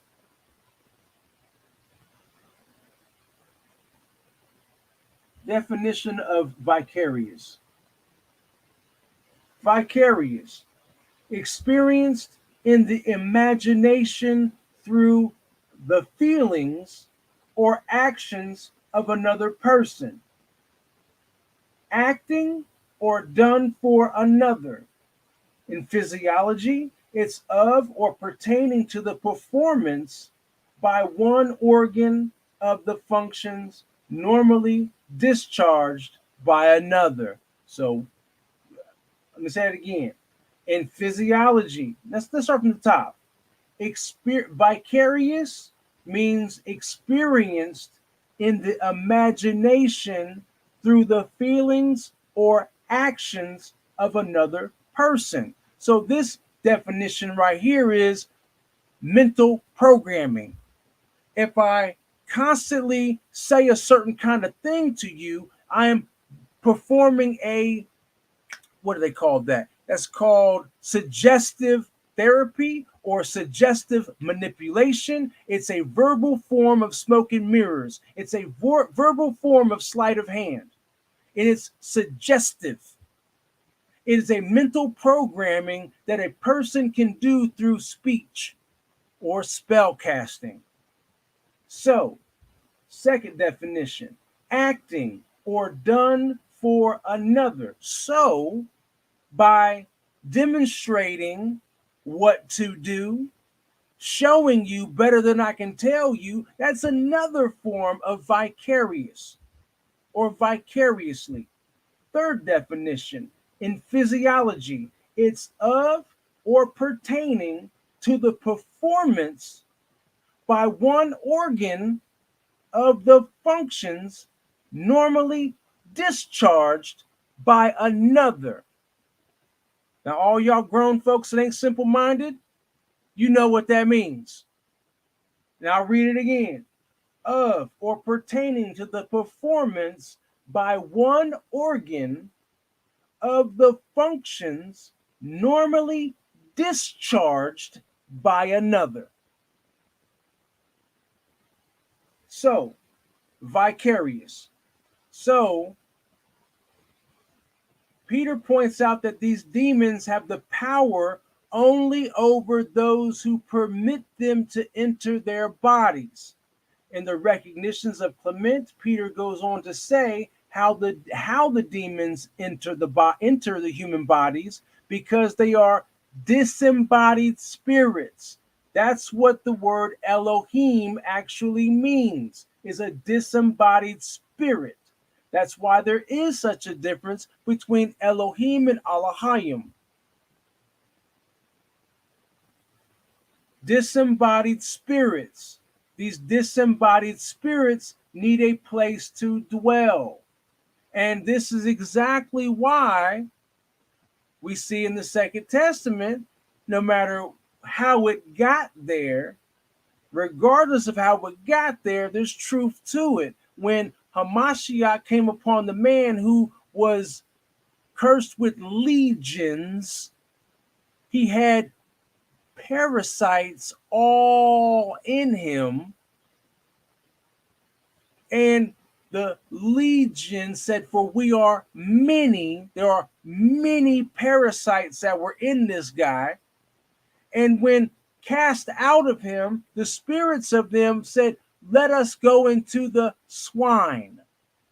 And when they went into the swine, they cast themselves into the water, now becoming marine spirits, larvae in the water, which does what? Goes into fish, which does what? Goes into other animals that eat the fish, that do what? Defecate on the ground and do what? Get into other animals by stepping on it, walking on it, flies, mosquitoes, other pestilences, picking up these parasitic worms, whether it be hookworm, roundworm, trichonillus worm, all these different types of worms and parasites. They get these disembodied spirits back into them and they pass it back on through sucking of blood, like mosquitoes and things like that. And they pump other animals full of parasites, and then it ends up on your plate because it got butchered and served to you on a platter. And now you got parasites in your body and you don't know how in the hell you got them. Well, I just explained it. It's a vicious cycle. And it all happened because what? Because we saw in the book of Enoch how these giants even came to be. What they did, they consumed the animal flesh. What was the decree of the Most High? The Most High decreed their spirit shall not pass over, but their spirit shall be trapped here on the earth. What is Peter even saying? That these demons survived their disembodied encounter and they possessed other creatures. They got into other creatures. And then, and by a vicarious way, try to satisfy their cravings and lust for sex and strange flesh. So they vicariously, through different forms of this way or that way, they find their way to get back to you. Unless you don't partake of animal flesh. So, as we continue on, but the reason why the demons delight in entering into men's bodies is that being disembodied spirits and having perverted desires after meat and sex, but not being able to partake of these due to being spirits and wanting organs fitted for their enjoyment, they enter the bodies of men in order to gain organs, which to satisfy their lust, both meat and sex. So what does that do? It turns you into a puppet, family. It turns you into a sock puppet. That's why I told y'all in the Cry Aloud and Spare Not study in Archdale, North Carolina, that you become a host for them. They use you. And now the vessel in which the Most High has given your Rawakah to dwell in is now hijacked by a parasite that sends neurotoxins into your brain that tells you, I want this. And what these neurotoxins do, they mix with your phenol. Let me do this. Here we go. What is the body's I want chemical? Dopamine. Okay. I was told before a long time ago that it's phenol. Phenol is your I want chemical. It says, despite the bad press, dopamine is incredible drug. It's meant to motivate your body toward a distant goal, one step at a time. Without dopamine, early humans would never had the motivation to hunt down large mammals and benefit from investing efforts into long-term goals. So, dopamine is not actually what you might think it is, especially by saying, the motivation to hunt down large animals. What is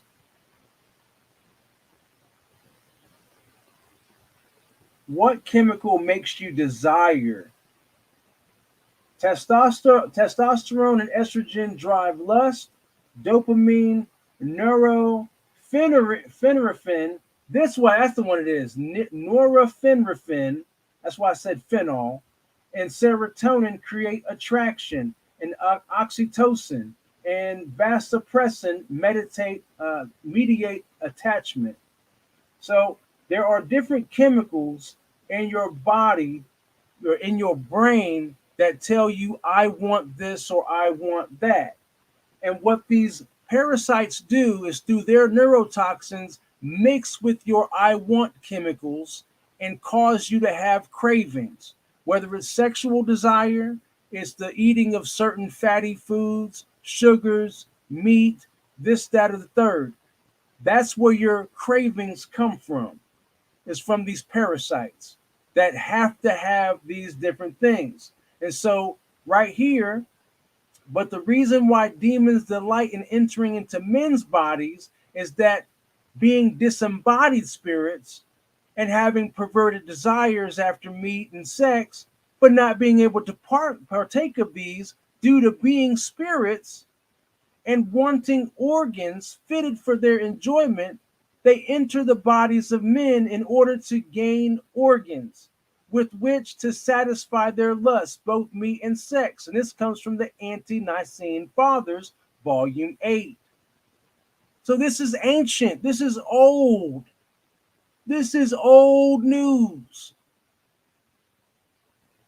You are a puppet, family. You got to get rid of these parasites out your system. Get your temple back. Get your vessel back. Regain control of your vessel that the Most High blessed you with. He gave you a beautiful life. He gave you beautiful breath. He gave you like an abundance of blessings. But it's being hijacked by parasites that cause you to do things you wouldn't normally naturally do, hence, if they were not in your body. So, Apostle Peter explained that the best way to prevent demon possession is to live a pure and simple life, especially clean sex life, and the abstention from animal flesh keeps the demons at bay.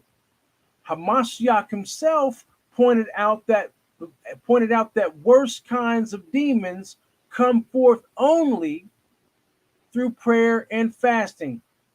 Once again, Hamashiach himself pointed out that worse kinds of demons come forth only through prayer and fasting, meaning you get rid of it through prayer and fasting. You're going to need to pray and have a relationship with the Most High. Fasting is denying yourself the food that feeds these worms, feeds these parasites. So by fasting, you kill these things off. And prayer is going to help you get through it, to get rid of these things and to get you through what they're going to do to you. These demons or these parasites are going to, as they die off, they're going to make you feel sick. You're going to feel like you got the flu or worse. You're going to have headache, nausea, runny nose. You're going to have headache, like bad migraine headaches. When we went on a fruit fast, I'm telling you what, after like 2.5, 3 weeks, I realized that I had parasites in me that I had no idea that I had in me. When I would lay down to go to sleep, and like all consciousness in my brain, my head was thumping. But when I would start to lose consciousness, my headache would subside. But as soon as consciousness started to regain back into my head and into my senses, my head was thumping all over again. I'm telling you, family, from experience. So this is why Hamashiach told us that certain demons can only get cast out of you through prayer and fasting. When demons are deprived of food and pleasure, they are what that they're looking for. They leave in haste in search of other bodies where they could fulfill their depraved and degenerate nature. This is also why Hamashiach said that when when these demons are ejected or cast out from you, they cannot find rest. They do not find rest, because you got to remember, these disembodied spirits are these demons. And so when they come back, they look at the vessel that they left. They come back to the vessel that they were left from. This is where you get tempted, because you haven't had certain things in a long time. Once you cast these things out from you and you stop eating these things and partaking of these things, Hamashiach said that they look and they see that the vessel was clean, that there's nothing dwelling in it. And so they come back with stronger spirits, several spirits that are several times stronger than it. So these familiar spirits of smoking, drinking, certain sexual things that you weren't doing before, flesh that you weren't eating, things that you weren't partaking of, these processed foods that have parasites in them, pork rinds and all kinds of foolishness. There is no such thing as safe pork to eat. No such thing. But their degenerate nature is what they seek a body and a host to get back into. So the Apostle Jude clearly refers to the writings of Enoch and the fallen angels who indulged in perverted sex and partook of strange flesh, and the angels which kept not their first estate, but left their own habitation, he hath reserved in everlasting chains under darkness unto the judgment of the great day. That's in your KJV. And this is exactly what is explained to Abraham in the Apocalypse of Abraham, when he told Azazel that you left your first estate. You forsook it because you wanted to dwell here on earth. And so the place in which you left, you forsook, is now for Abraham and his kind. And that mortality that was Abraham's, it's transferred over to you. And he's going to get your immortality. So this fact is clearly related in the book of Enoch, which Jude, in fact, refers from 2 Peter 2 and 4. We learned that these angels were actually locked in Tartarus. Tartarus, in the light of Greek mythology, was a place where the rebellious Titans were locked. These angels had nothing to do with the so-called rebellion of Lucifer. Nor were these angels identical with demons or evil spirits. The demons and their chief evil spirit, Satan, which is the adversary, are free to roam on this earth and are not in chains, nor are they locked in Tartarus or the abyss. Only the angels who did not retain their first state of existence, but did voluntarily exchange their first estate for human bodies in order to marry the human daughters, are locked away in the abyss or Tartarus. Jude clearly states that the angels who are imprisoned in chains left their own original dwelling place. Rebelling angels in Christian tradition and teaching did not leave heaven, but were rather expelled and thrown out. I'm going to say that again. Rebelling angels in Christian tradition and teaching did not leave heaven, but were rather expelled and thrown out. And that's exactly what we get in the first and second book of Adam and Eve, where due to Adam being created and Mikael having all the angels bow down and worship the image of the Most High, which is Adam. Satan rebelled and said no, that Adam should be worshiping him because he was made prior to him. Other angels that looked over and saw that Satan wasn't scared, or Lucifer wasn't scared of this rebellion, they're like, oh, you ain't scared. So they started rebelling as well. So Satan and his hosts were expelled from the heavens, expelled from the Shamayim, and cast down to the earth. So, on one occasion, the demons begged Hamashiach not to send them to abyss. This is Luke 8:31. These demons were the disembodied spirits of the giants whose fathers, the Watchers, were locked away in Tartarus or abyss. Excuse me. That is why they begged Hamashiach not to send them to the same place of terror.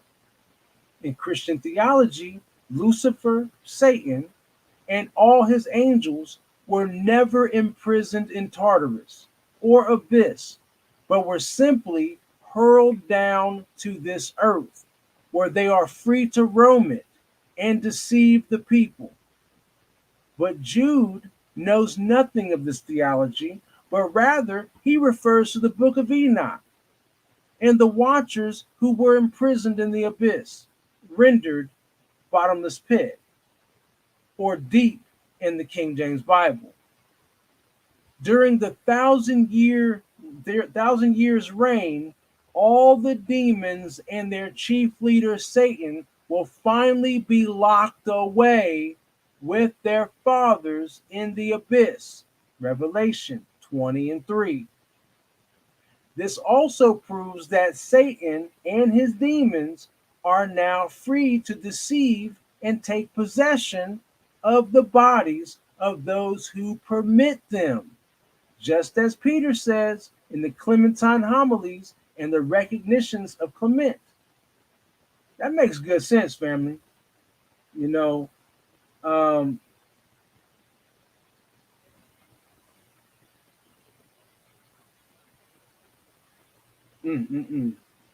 love you too, Johan. For real, for real. Love you. All right.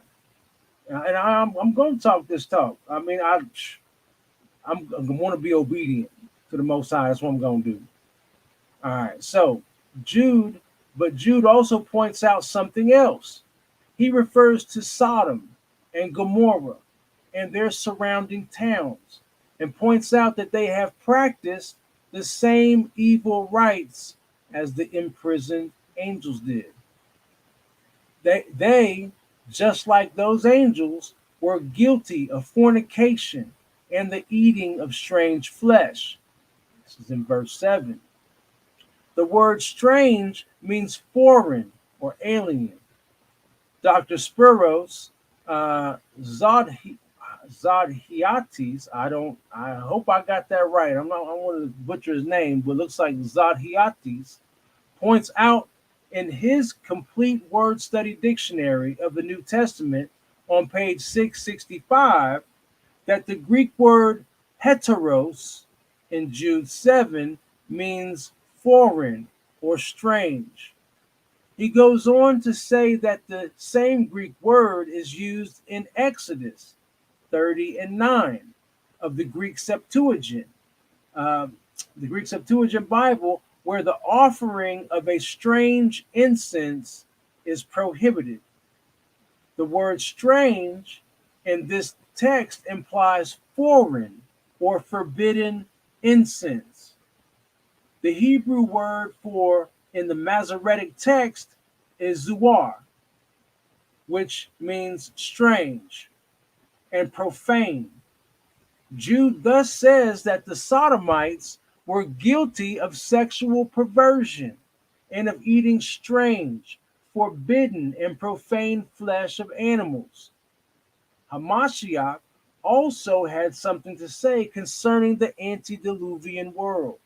According to him, they were guilty of perverted sex, eating of flesh, and drinking of wine. Hamashiach's statement is recorded in the Essene Humane Gospel. For as in the days that were before the flood, they were eating flesh and drinking sour wine, which is fermented wine, and marrying for unnatural reasons, until the day that Noah entered into the ark and knew not until the flood came and took them all away. So shall also the coming of the Son of Man be. The canonical Matthean version mentions only eating and drinking and marrying, which of course occurs all the times of human history and does not constitute any special sign at all which would help us identify the times we live in. Facts. If we're just talking about eating and drinking and marrying, that's forever. That's I can't say forever. That's what we all know ever since man was brought into existence, even after the flood, huh? Oh, marrying and being married. Nah. But they said eat, drink, marry, and being married, giving away in marriage. And then he says, okay, but none of these things constitute any special sign at all which would help us identify the times that we live in. But the saying recorded in the Essene Humane Gospel makes all the difference. Hamashiach here points out that the final age would experience the same degradation and perversion as did the age just before the deluge. As in those days, the earth was filled with violence due to the slaughter of animals for food, so shall it be in the final age. And as people married and indulged in sexual activities for unnatural reasons, so shall it be in the final age. So, just look around you today. Billions of animals are butchered in our modern and sophisticated slaughterhouses so that carnivorous beings could gratify their barbarous habit and craving for animal flesh.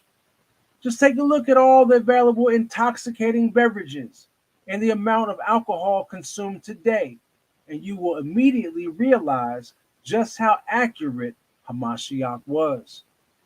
In addition, take a look at all the sexual activities in this world and all the pornography available, which has nothing to do with the marriage for natural purposes. And again, you will see just how accurate Hamashiach was. In fact, Hamashiach was much more specific when he spoke of the final age and the killing of animals for their flesh. He spoke of things that could not be applied to any previous age. Please note some excerpts from his predictions recorded in the Essene Humane Gospel. And so, for those of y'all that are right here with us, the 13 it says that are watching with us, I'm going to hook y'all up as well right quick. I'm about to hook y'all up with the Essene Humane Gospel. I just ended up finding it not too long ago, and I haven't even read all of it, but I was able to put the link for this in the comments for last week's reading for chapter 6. So Here we go.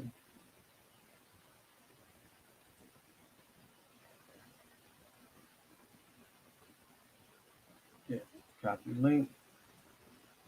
So for those of y'all that do not have this, I'm about to put the link in the chat right now.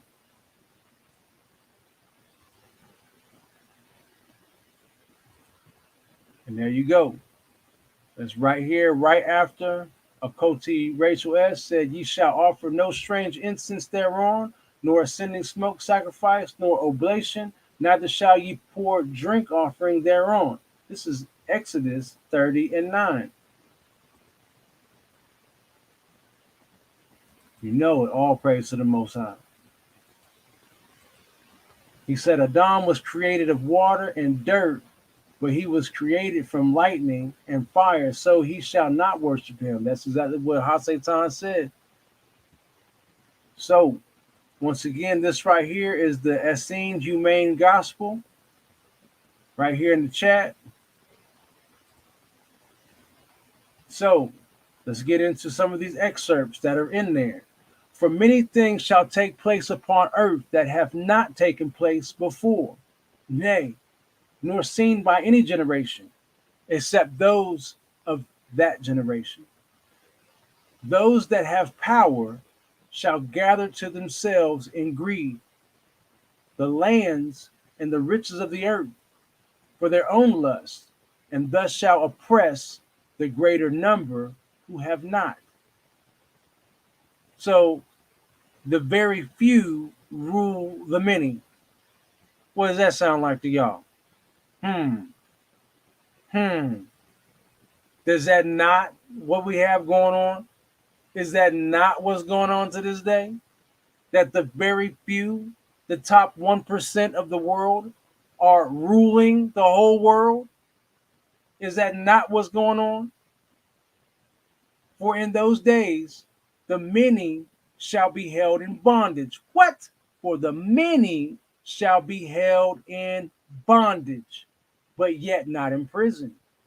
And they shall be used to increase the riches of the greedy. Is that not what you go to work for every single daggone day? To make your employer rich while you live in check to check.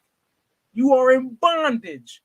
Even though you are not in prison, you are in bondage. Why? Because you work for somebody else to make them rich while you barely getting by. Why? Because you've been convinced that currency is good. You've been convinced that money is nice. Money is sweet. Money is what you got to have.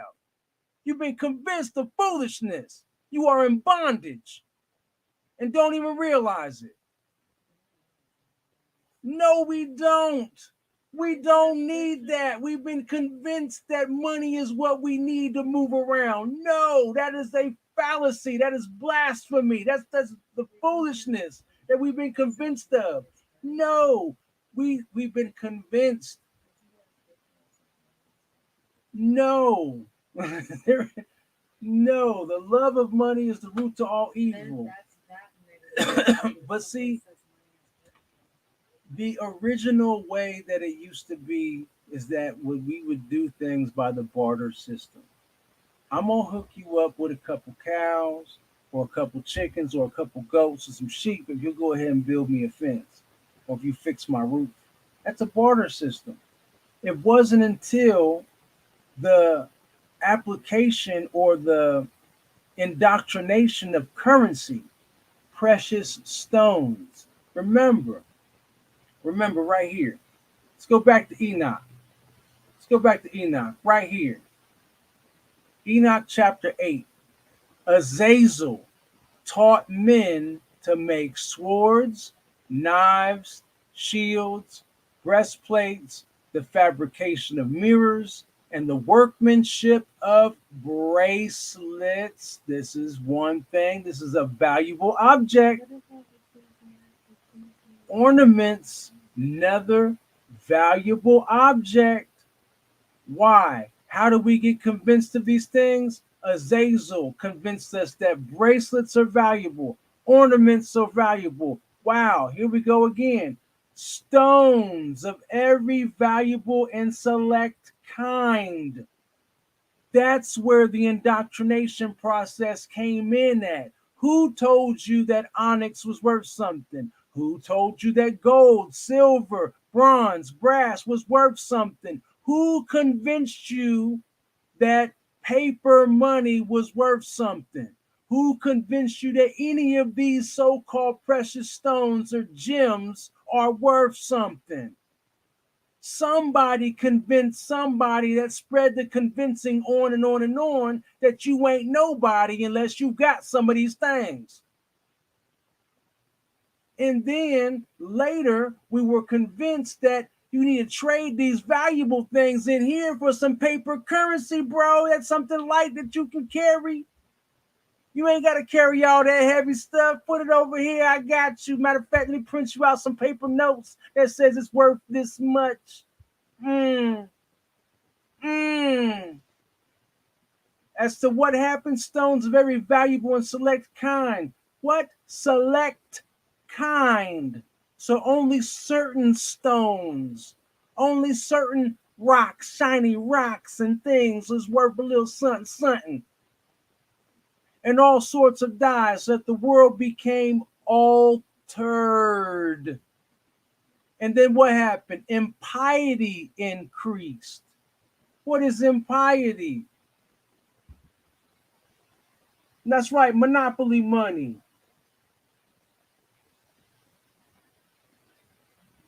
Definition of impiety. Impiety, or lack of piety, or reverence, especially for a God. So, impiety is the lack of reverence, which is what? The lack of respect, the lack of care, the lack of concern. When you have a lack of concern or care because of why? Covetousness. Definition of covetousness. Noun, eager or excessive desire, especially for wealth or possessions. What? It's a noun, eager or excessive desire, especially for wealth or possessions. So when you are eager and have excessive desire for wealth or possession, that means you'll do whatever it takes to get it, and you don't get no care about nobody's feelings in the process. Impiety, which is akin to covetousness. So the world became altered because somebody convinced a whole lot of people that there's something out here precious that you got to have your hands on, and you ain't nobody until you got it, and you'll never have enough. So once again, for in those days the many shall be held in bondage, but yet not in prison, and they shall be used to increase the riches of the greedy.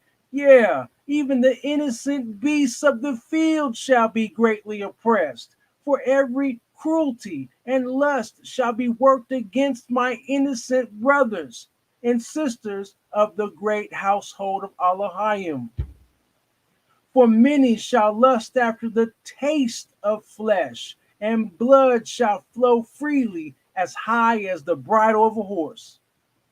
For I say unto ye this day that a strange Savior, what? A strange Savior shall rule the minds of many, and that generation shall believe not in the evil of the world, but shall judge all evil good, and all good evil. Yea, I tell ye, in that age to come, the Father's name shall be blasphemed in a manner like never before in the history of the world. Greater than ever the star count of heaven itself. Woo, woo. Mm, mm, mm. That is powerful, family. That is powerful, and it's facts. You can't tell me that this is not true. You cannot tell me that what is being spoken right here is not real and authentic. Why? Because you look around and you see it, you live in it every single daggone day.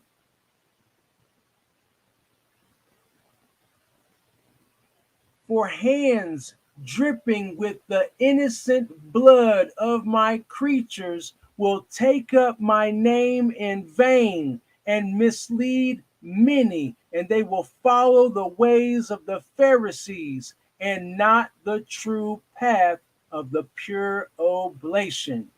Yeah, many lies will be spoken of me in that age, things that I spoke not unto ye, nor taught, for they will lust after much flesh and sin, and their evil will mount higher than a new moon of thy season, and many will believe and be lost. I still can't get over this one back up here. That, oh my goodness, right up here. For I say unto ye this day that a strange Savior shall rule the minds of many. Who's that strange Savior? What? I'm still tripping over this one right there. What? I need like the Little John button, but I don't want to get sued for it.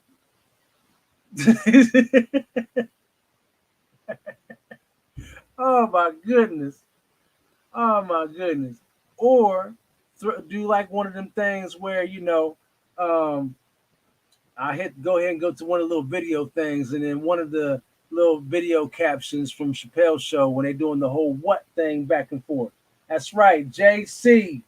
JC is that strange savior, that false savior, because that is not his name. The letter J was not invented till 1524. How could his name been Jesus if the letter J was not even invented until 1524? Stop playing with me. Man, anyway, let's keep it moving. Yeah, many lies will be spoken of me in that age. Things I spoke not unto ye nor taught. For they will lust after much flesh and sin, and their evil will mount higher than a new moon of thy season, and many will believe and be lost. For verily I say unto ye, that age shall not pass till all those things be fulfilled.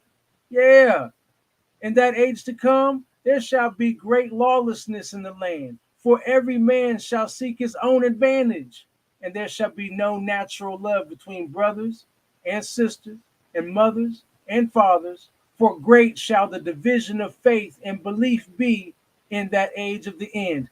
What? For great. This is what we're going through right now, and had always been going through for a grip, for millennia. For great shall the division of faith and belief be in that age of the end. So much, man. This comes from the Essene humane gospel, and you can see how some of these things, when you match it up to Matthew, Mark, Luke, and John, about the sign of his coming, the end of the age, as the days of Noah were, those scriptures, you can see how bits and pieces of this is inside your KJV, but taken completely out of context and only given to you a certain some kind of way. In that age to come, all things the prophets spoke shall come to pass. Yeah. Every sacred word to the letter. For in that time, troubles and tribulations shall engross the nations, and men shall not know a way to escape. For by their evil shall they be caught as a bird in a snare, and none shall escape just rewards. What? I was like, oh my goodness, I'm telling y'all. Just, for in that age many shall fall into Satan's trap and be misled, striving after riches and material goods. Many shall leave off from my laws, and the love of riches shall blind them to truth. I tell ye truly, never in the history of the world shall slavery be manifest as in that age. What? Never in the history of the world shall slavery be manifest as in that age. For Satan shall enslave the masses in manners unknown to thy generation. And the masses shall put their faith and hope in vain promises of ever speaking men. That's why I'm no. This is I don't care what the Most High has never told me that I'm a prophet. Therefore, I will never claim to be some kind of prophet and give you promises. All I can promise you is this: seek the Most High, stay obedient to His word, take every bit of information to the throne, ask Him for discernment, fervently seek Him day and night, and study to show yourself approved. And the Most High will reveal to you all you need to know and understand. That's the only thing I can promise you. Other than that, I can't promise you nothing. I am not that one. So, for all done in that age will be accredited to man alone, which is foolishness, blasphemy, blasphemy. All that is done in that age will be accredited to man alone. For few shall know the tricks and deceptions of the evil one, who worketh every strange miracle, and fooleth the people, and leadeth them to destruction. Okay, let's make this contemporary. People want to sit there and say, they did this, they did that. It's by their power, their determination, their hard work, their hard this, their that, their this, their that, that they got things the way that they got things. For all done in that age will be accredited to man alone. That one right there. For few shall know the tricks and deceptions of the evil one, which is what? CGI, animation, NASA, that will deceive even the very elect, is what we get in the scripts. For few shall know the tricks and deceptions of the evil one, who worketh every strange miracle, which is what? CGI, NASA, and fooleth the people and leadeth them to destruction, which is what? The world is round. It's a ball. We're spinning so fast that the water has to stay to the surface. And once again, I done told y'all before, family, I do concrete for a living. And there's two main basic fundamental rules of concrete. Water sheds downhill. And once it gets downhill, it's always going to find level. The two basic main fundamentals of concrete. Once again, water flows downhill. And once it gets downhill, it's always going to find level. So how is it that we're spinning in space on a ball that's spinning so freaking fast the water stays to the surface and not sheds out from it? Come on now, family. How do you, matter of fact, I want to see y'all do a video and put a basketball, a kickball, a soccer ball, any kind of ball, and put it into a swimming pool that is not spinning, and put the ball into the, matter of fact, you can take the ball, put it in the pool, and spin the ball around, and what happens? Show me where the water goes from the bottom of the ball to the top of the ball, and it's spinning. Show me. Please do. Please show me when you spin a ball inside of a pool of water that the water goes from the bottom of the ball to the top of the ball and stays to the surface of the ball and doesn't flick away from the ball. Show me, please. So, once again, who worketh every strange miracle and fooleth the people and leadeth them to destruction.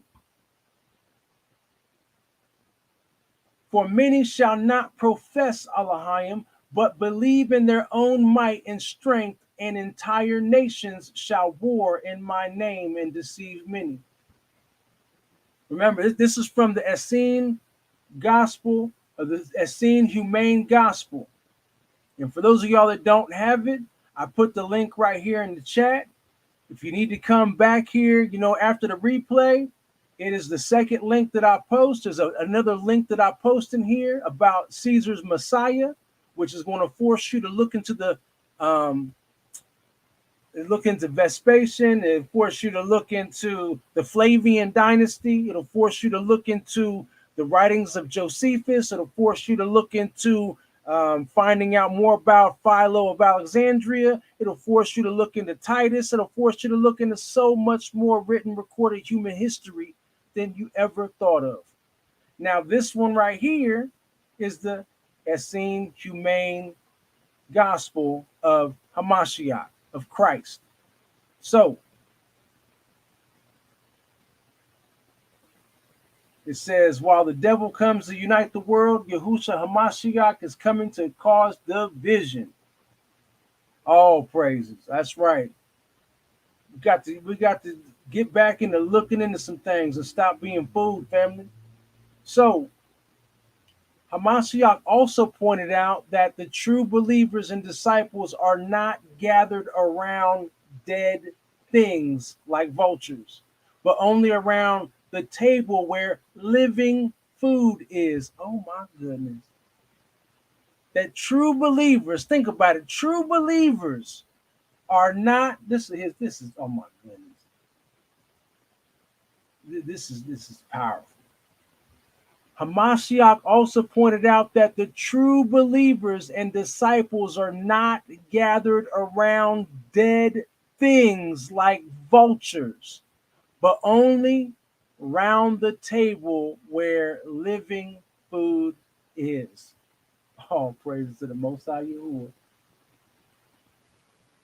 For remember, wheresoever the carcass is, there will the vultures be gathered together. Oh, as a matter of fact, in the scripts, we get wherever the carcass is, so shall the eagle be. Oh my goodness. For these birds eat of the dead and do gather round for the feast, and know not the living. Know ye also, therefore, that the true disciples of Hamashiach, or of the anointed, or of the anointed one, are among the living only. Remember, the word Christ, meaning Messiah, means anointed or anointed one. To be anointed. And we're told even in Torah to anoint your head with oil. It is wise to put, oil on your scalp to keep your hair from drying out and to keep lice about your scalp. It's just wise. So, know ye also, therefore, that the true disciples of Hamashiach, or of Christ, or of the Messiah, of the anointed, are among the living only, and are not found gathered round dead things. So many of those who claim the name of Hamashiach, and who maintain that they are true followers of Hamashiach, feast like vultures on carrion. Carrion means, let's just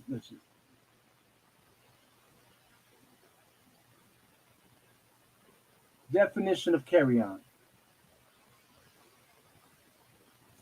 Wrong word.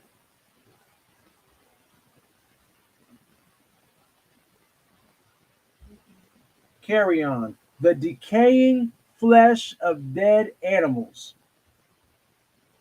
This word right here.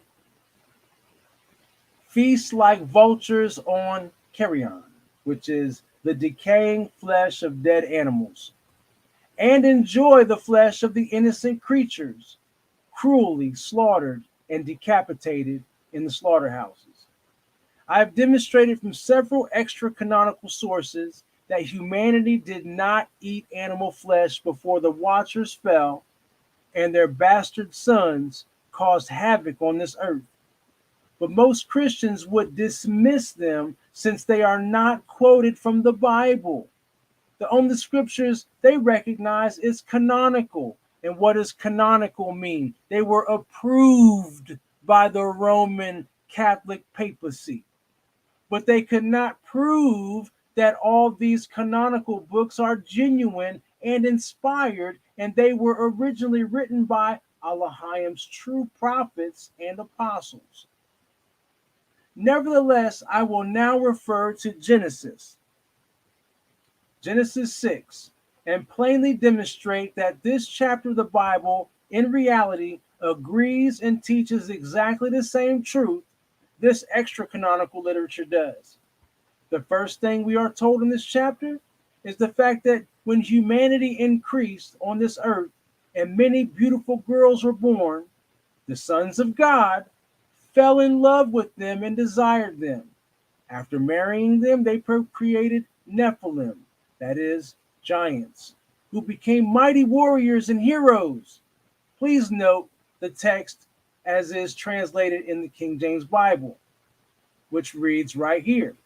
And it came to pass, when men began to multiply on the face of the earth, and daughters were born unto them, the sons of God saw that the daughters of men, that they were fair, and they took them wives of all which they chose. There were giants in the earth in those days. And also after that, when the sons of God came in unto the daughters of men, and they bare children to them, the same became mighty men, which were of old, men of renown. So, who were these sons of God? Those who blindly accept the traditional Christian view will tell you that they were holy men from the lineage of Seth. The beautiful daughters of men, they say, were the girls from the lineage of Cain. Foolishness! The problem, therefore, is intermarriage between supposedly the righteous lineage of Seth and the sinful lineage of Cain, which, when we went through the first and second book of Adam and Eve, and when you read some of the other scriptures, it says that they were commanded not to mix with the daughters of Cain nor the sons of Cain. That Seth's children were commanded not to mix with them.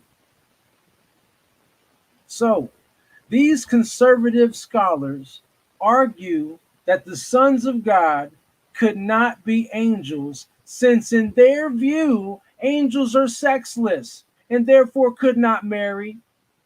To support their view, they always refer to the words of Hamashiach. For when they shall rise from the dead, neither marry nor are given in marriage, but are as the angels which are in heaven. Mark 12:25, the King James Bible. And that is a fallacy in itself. Saying that, we shall be like the angels who are in heaven, who are sexless. And we don't have any parts down there. Foolishness.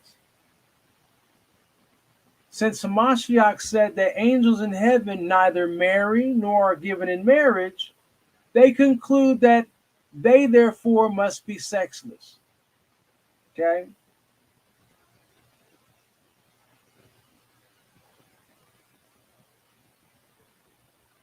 Let's see here.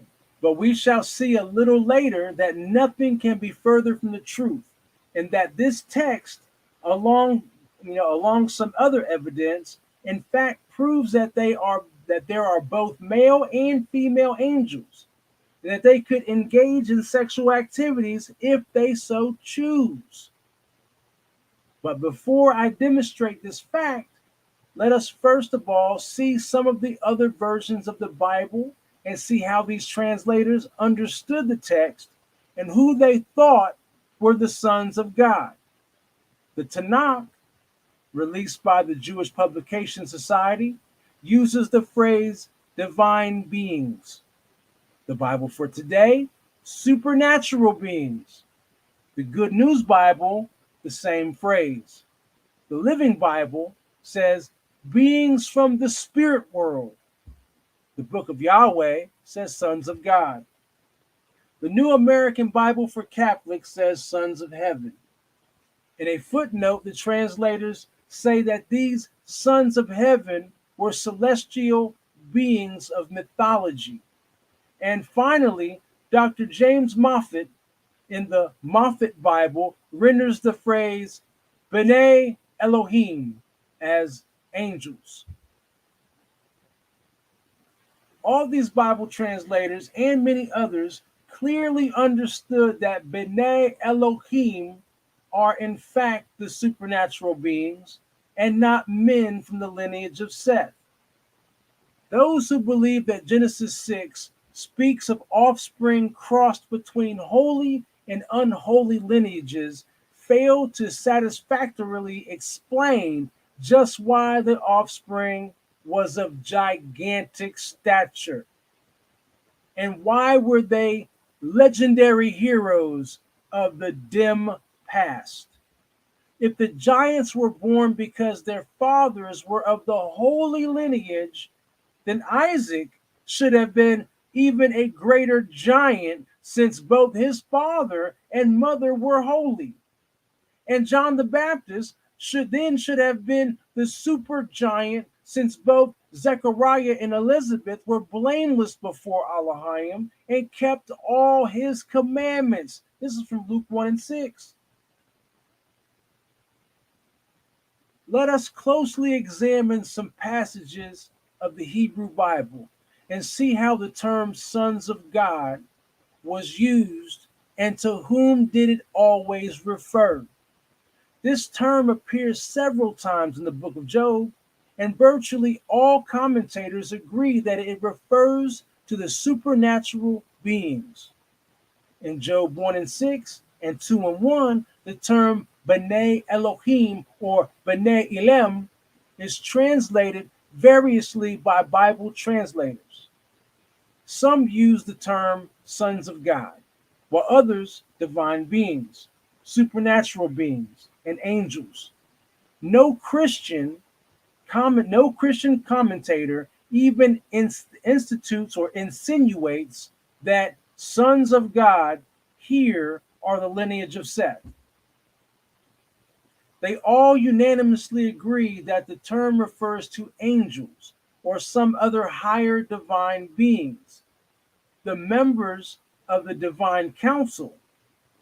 Job 38 and 1 and then 7 clearly shows that the sons of God were in existence long before there was any human being. The term, therefore, does not and cannot be applied to any earthly people or lineage, since the Old Testament invariably uses the term in reference to the divine beings. So,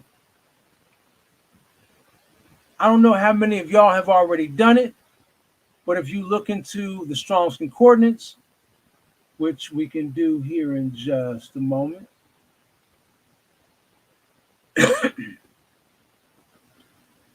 let's go to Bible Hub and go to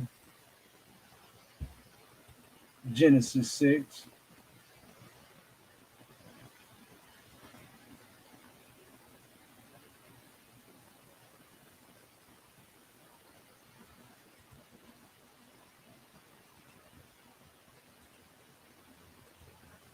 Let's do that.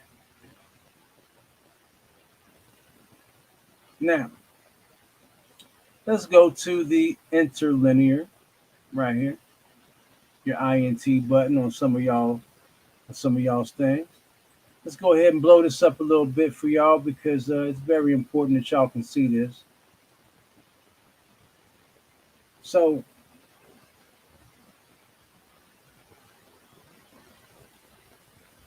make sure my phone is up to date with what's going on here. And it came to pass when men began to multiply on the face of the earth and daughters were born to them. says the sons of God, or that men began to multiply on the earth, that saw the sons of God. What's that? Benai Elohim. Right here. Ha Elohim. The sons of Ha Elohim. So angels exceeding God, very great, mighty, plural of Eloah, gods in the ordinary sense, but specifically used in the plural thus, especially with the article of the supreme God, occasionally applied by way of difference to magistrates, and sometimes as a superlative. Angels exceeding God or gods, goddess, godly, very great, judges, mighty. So let's see the Hebrew for Eloah. Probably God or God here, large G or small g. Probably prolonged and emphatically from El, a deity or the deity, God, God, see Elohim or see El. I mean, you can consider it goes on and on, but regardless, the B'nai Elohim are the sons of God, which are the angels. Now, stuff is not hard, family. Those of y'all that have not done that before. All right. So in Psalm 29 and 1, the term B'nai Elohim occurs. But in the passage, the King James translators did not use the term sons of God, but rather they translated the term mighty. The psalmist actually calls on the sons of God to praise God. In Psalm 89 and 6, King James Bible, 7, the psalmist says that none among the B'nai Elam, sons of God, could be compared with Elohim. Clearly, the reference is to the higher divine beings and not men from the lineage of Seth. Another crucial text is found in Deuteronomy 32 and 8, where the term sons of Elohim appears. The King James Bible uses the term sons of Israel because it is based on the Hebrew Masoretic text, composed in the 6th century of the Christian era. The early manuscripts and versions of the Bible, including the Hebrew version discovered with the Dead Sea Scrolls, uses the term B'nai Elohim or B'nai Elohim. So rather than B'nai Yisrael or B'nai Yasharal, the notation the notation in this text is that the Most High assigned the nations to his sons to govern them. Deuteronomy 32 and 7 through 9 ascribes these words to the lips of Mashah. Remember the days of old. Consider the years of many generations. Ask thy father, and he will show thee, thy elders, and they will tell thee. When the Most High divided the nations in their inheritance, when he separated the sons of Adam, he set the bounds of the people according to the number of the children of Israel. For Yahuwah's portion is his people. Yaquab or Jacob or Yaakov is the lot of his inheritance. It's in the King James Bible. So here, I mean, there's just so much that we could possibly just kind of go into and rant for a while about this, but I'm not going to rant for any bit. All right. I'm just going to say, let's keep it moving, and I pray that y'all are paying attention. All right. Here we have a song of antiquity ascribed to Moses. No, three. Mm-hmm.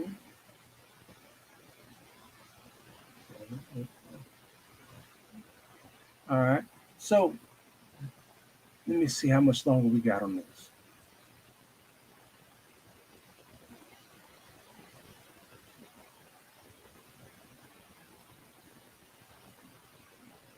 Depending on how much longer we have on this one, might we might have a part two on this one.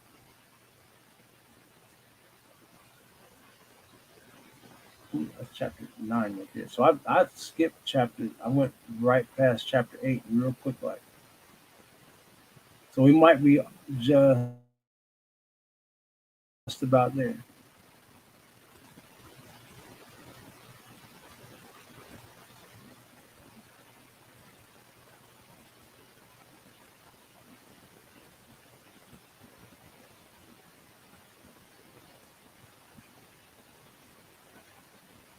Mm,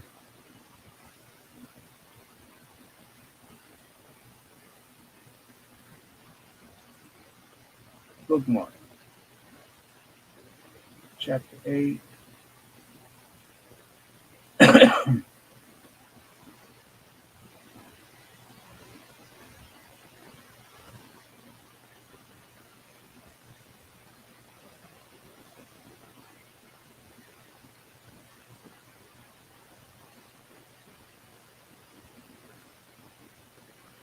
We're not too far. We're not too far. We're almost done.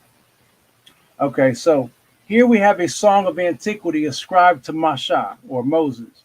This division of the nations took place many generations prior to the days of Moses. The text says that Elion, meaning Most High, divided the nations according to the number of the children of Israel. The King James Bible follows the reading of the Masoretic text. Some other English versions, I got these bookmarks in the way. Okay, right here we go. My bad, family. So the King James Bible follows the reading of the Masoretic text. Some other English versions follow a different Hebrew text, which reads, according to the number of the sons of Elohim. This reading is also supported by some LXX manuscripts, which is the Greek Septuagint, by the Virgin of Symmachus, Old Latin, and the scroll from Qumran. The International Standard Bible Encyclopedia on page 584 states that the Jewish Masoretic text erroneously uses the phrase sons of Israel, and the reading sons of Elohim is supported by the Septuagint, the translation of Symmachus, the Old Latin and Dead Sea Scroll from the Qumran. So, what is erroneous?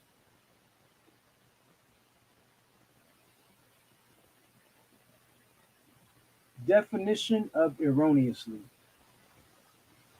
Erroneously is in a mistaken way or incorrectly. So, erroneously, in a mistaken way or incorrectly. So, they completely incorrectly used sons of Israel and not sons of God. So the translators understood the text of Deuteronomy 32, 7 through 9 differently. Those who were influenced by modern monotheism identified Elion, which is the Most High, and Yahuwah as one and the same Elohim. James Moffat understood that a guardian angel, Moffat Bible, was appointed over every nation except the nation of Israel, which was ruled by the Most High personally. The translators of the Good News Bible understood that a God was appointed over each nation by the Most High, but that he ruled over Israel personally. That's what we all understand to this day, is that the Most High's chosen people are his people to punish and to lead into righteousness through his law, statutes, commandments, and judgments. And we are his witnesses that this is how you're supposed to live. This is from the scriptures of Isaiah, that we are his witnesses.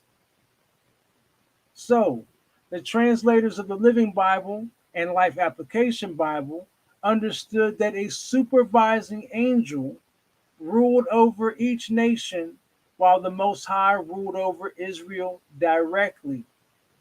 The compilers of the International Standard Bible Encyclopedia understood that the Most High and Yahuwah are two distinct beings, that Yahuwah, like all other sons or gods, was merely an heir who inherited Israel from his father, Elion, the Most High.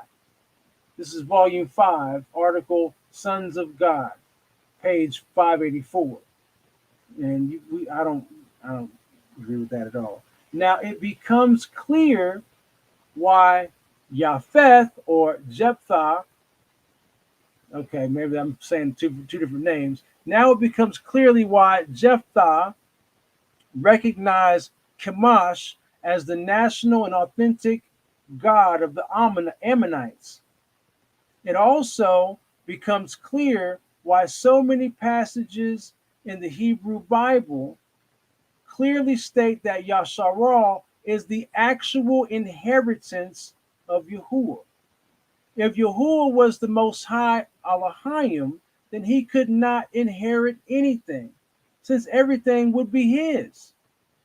But this fact proves that Yahuwah was just one of the 72 sons who were appointed over the 72 nations of the ancient world. There are numerous texts in the Hebrew Bible which says that Yasharal is Yahuwah's inheritance. See Deuteronomy 4 and 20, 9 and 26, 1 Samuel 10 and 1, 2 Samuel 14 and 6, 1 Kings 8 and 53, 2 Kings 21 and 14, and Psalms 33 and 12. Psalm 82 and 1 correctly translated reads, the Elohims stand in the assembly of El, who judges in the midst of the Elohims. But see, in the KJV, this is lowercase. So I'm not even gonna get caught up in what this guy either understands or misunderstands. And like this is why we ask the Most High to reveal to us what is true, what is fake, expose, and help us understand what is the difference. So I still recommend taking all these things to the throne.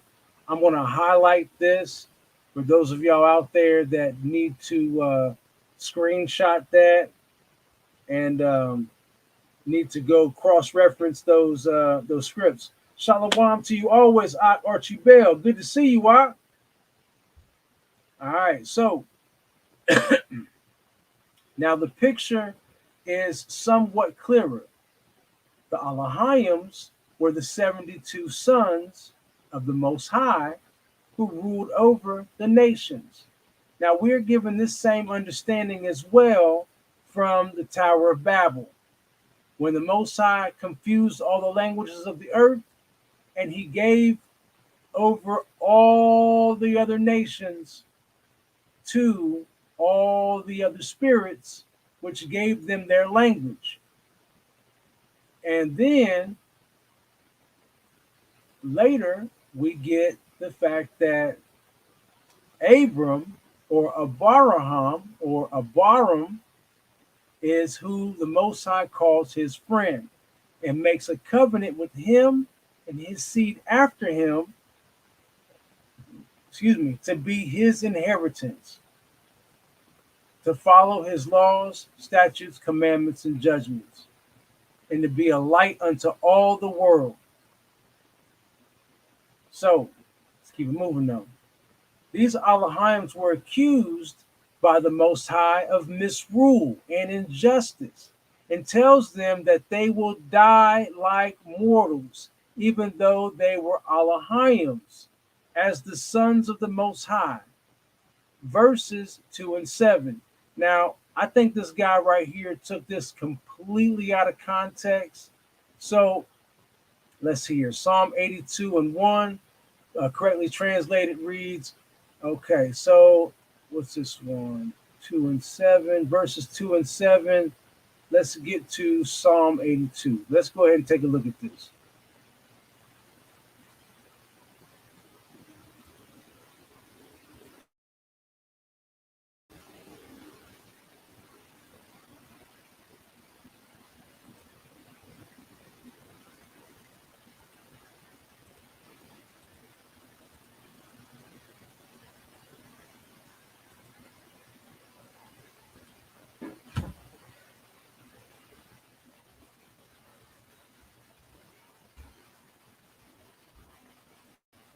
All right. A psalm of Asaph. Elohim standeth in the congregation of the mighty. He judgeth among the Elohims, the small g's. How long will ye judge unjustly and accept the persons of the wicked? Selah, or pause. Defend the poor and the fatherless. Do justice to the afflicted and needy. Deliver the poor and needy. Rid them out of the hand of the wicked. They know not, neither will they understand. They walk on in darkness. All the foundations of the earth are out of course. I have said, ye are Elohims, and all of you are children of the Most High. But ye shall die like men, and fall like one of the princes. So arise, O Elohim, judge the earth, for thou shalt inherit all nations. So there's some understanding there that I think that this author takes out of context. Maybe he doesn't quite understand. You know, everything else, he's been on point thus far with so many other things. But I seriously doubt that this right here psalm that is written by Asaph is talking to the angels, that saying that they are gods. No. We are in the image of the Most High. That's where the scripture is coming from. We were made in the Most High's image. So therefore, being made in the Most High's image, we were already Elohims. We were made in his image. The problem is, are we doing as the Most High commanded us to do?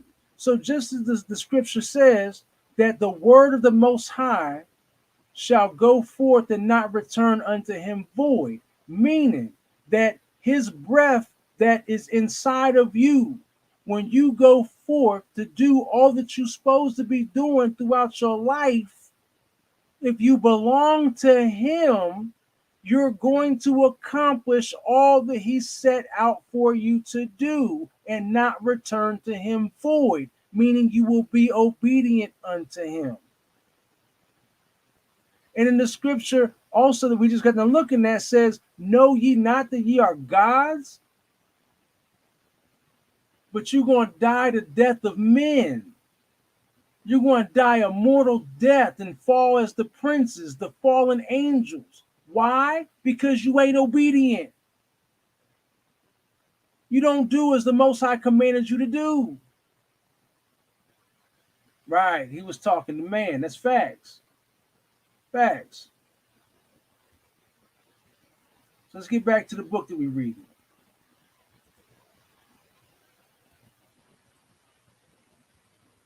So,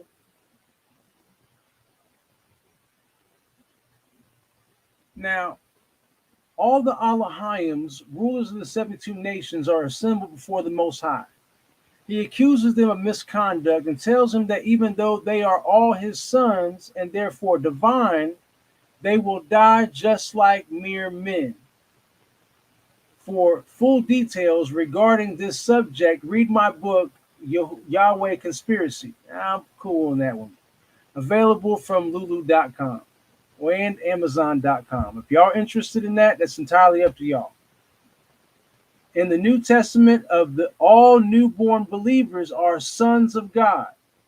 And we know from even the Old Testament that is not true. In the New Testament, they say all newborn believers are sons of God because they are begotten of his Spirit and therefore partake of his divine nature.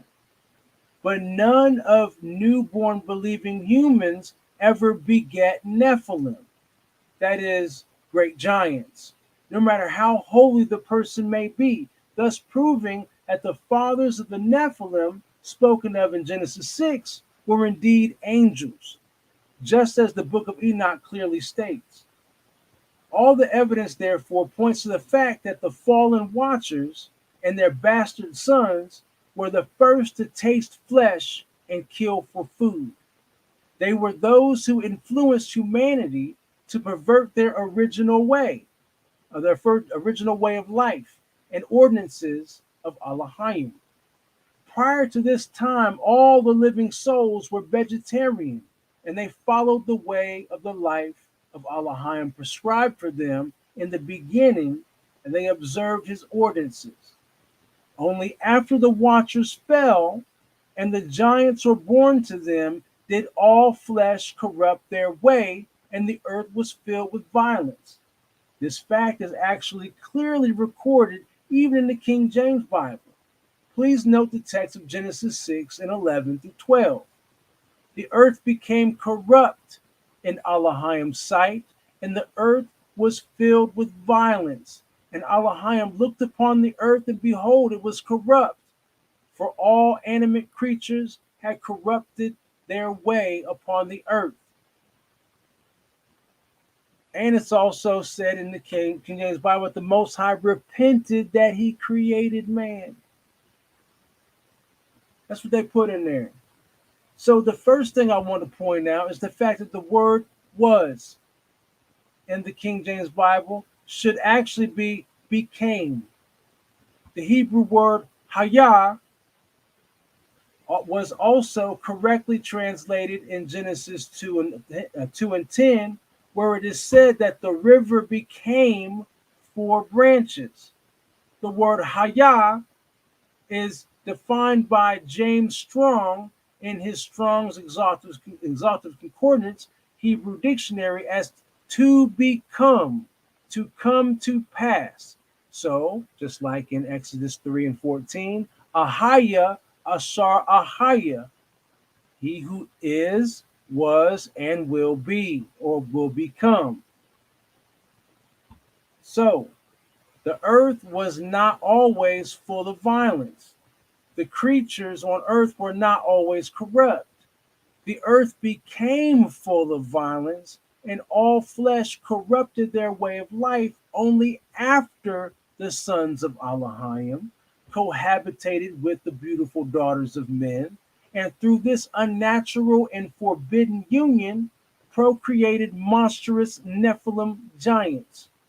The word corrupt means made inferior to the original version, immoral, debased, or depraved, a disintegration of something once good and pure. All flesh on earth altered their original way of life and they became corrupt, just as the book of Enoch explains. This fact alone proves that prior to that time, the earth was not corrupt, nor was it full of violence. Only after the fall of the watchers and after their bastard sons were born and they resorted to carnivorous diet and caused others to do the same, did earth become full of violence, and thus all flesh corrupted their original way of life and good ordinances they received from Adam. The fall, therefore, did not originate with Adam, but rather with the watchers and the giants they procreated. You will recall that in the book of Enoch, we are told that the giants had monstrous appetite, and that the people resented feeding them. You will also recall that the descendants of these Nephilim giants were living in the land of Canaan. The spies reported that the land of Canaan was very fertile and that its fruits were the best on earth. A bunch of grapes was carried by two persons, yet the land starved its inhabitants and was not able to satisfy the enormous appetite of the Anakim, who were legitimate descendants of the Nephilim giants spoken of in Genesis 6. Thus, Numbers 13 and 32 speaks of the Nephilim giants in the same manner that the book of Enoch does, and therefore gives weight to the story of Enoch. Therefore, those who kill animals in order to eat their flesh walk on the path of the monstrous Nephilim giants, who were the first to kill for food, and who thus filled the earth with violence. Today, billions of animals are cruelly slaughtered by merciless people so they could gratify their lusts, just like those bastard sons of the fallen Watchers. Some of them are sure to argue that Watchers could not have married women since they were sexless. The Bible, however, nowhere says that angels are sexless, nor does the Bible anywhere say that angels cannot resort to metamorphosis. On the contrary, the Bible shows that angels did resort to metamorphosis when they appeared to people and at times were even able to partake of the earthly food. Metamorphosis is the process of changing or shape shifting. If angels are sexless, why then do they wear garments? What do they have to hide? Even Elohim is portrayed as wearing a garment. In Revelation, all the saints are portrayed as wearing garments. If they will all be sexless as generally supposed, why then wear garments? Good question, right?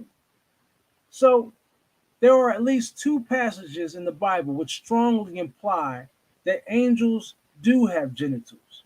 In Isaiah 6 and 2, we are told that the seraphim have 6 wings. With 2 they fly, with 2 they cover their face, and with the remaining they cover their feet. It is impossible to cover the feet with wings. The 2 wings which cover the face cover the body from the waist upward. The 2 wings which cover the feet cover the body from the waist down. The word feet is often used metaphorically in the Bible. They euphemistically represent the genitals. In Isaiah 7 and 20, pubic hair is referred to as hair of the feet. In Deuteronomy 28 and 57, it is said that good and tender mother would resort to cannibalism and would consume the afterbirth which comes from between her feet. A clear reference to genitalia. In 2 Kings 18 and 27, King James Bible uses the word piss, urine. The Hebrew, however, says foot water. That's interesting. I never caught that before. I never thought about that. So the same text is also recorded in Isaiah 36 and 12. In Ezekiel 16 and 25, Elohim condemns Yehuda for offering her feet to her lovers. All these expressions are used euphemistically to describe the male and female genitalia. That makes good sense. Now I can roll with that. Therefore, Isaiah 6 and 2 strongly implies that angels are both male and female. This then also explains why Hamashiach said that the saved ones will neither marry nor be given in marriage but will be like the angels in heaven.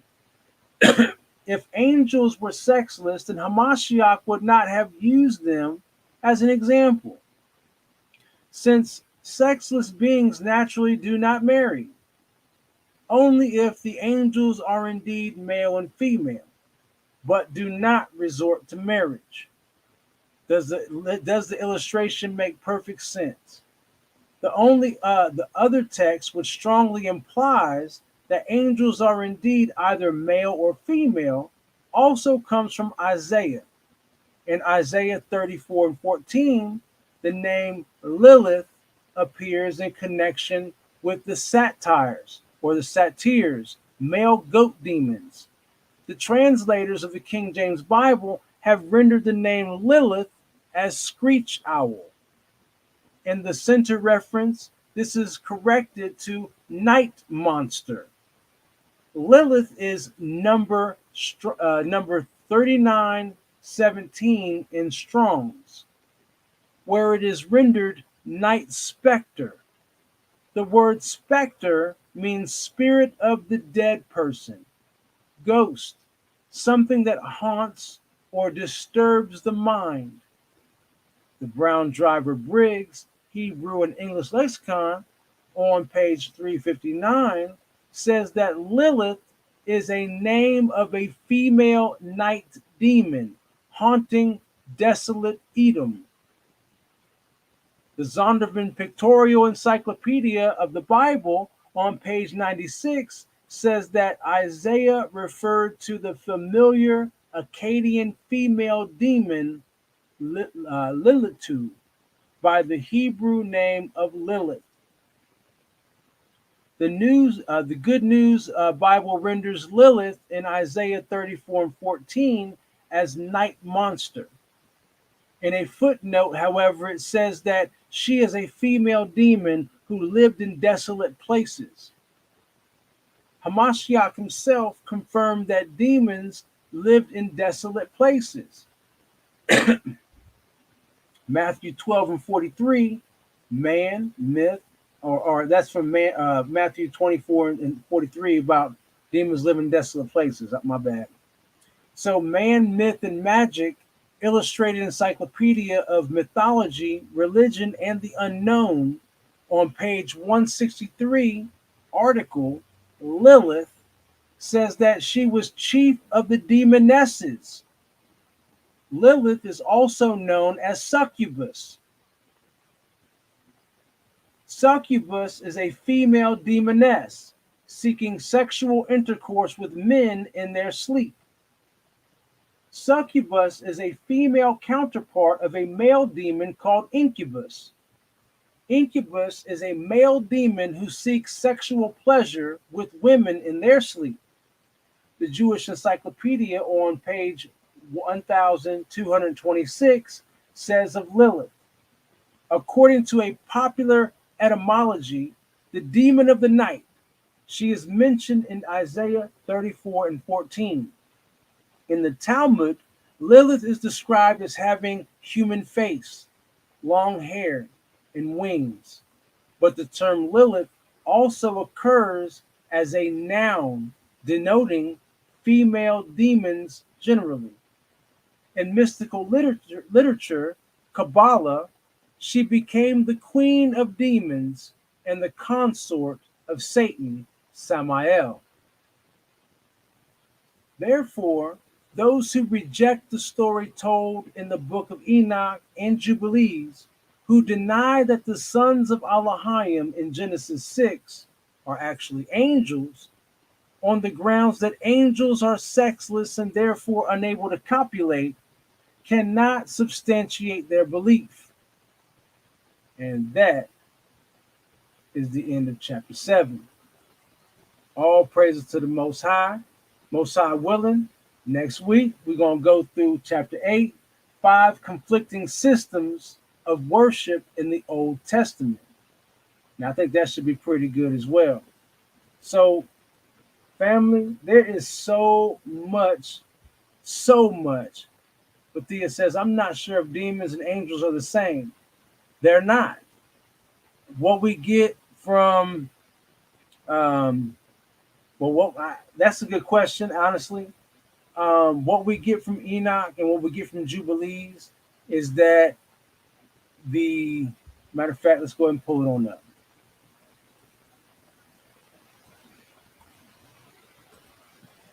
And right here in Enoch, trying to get to pulling up. So let's go ahead and back this on out just a little bit.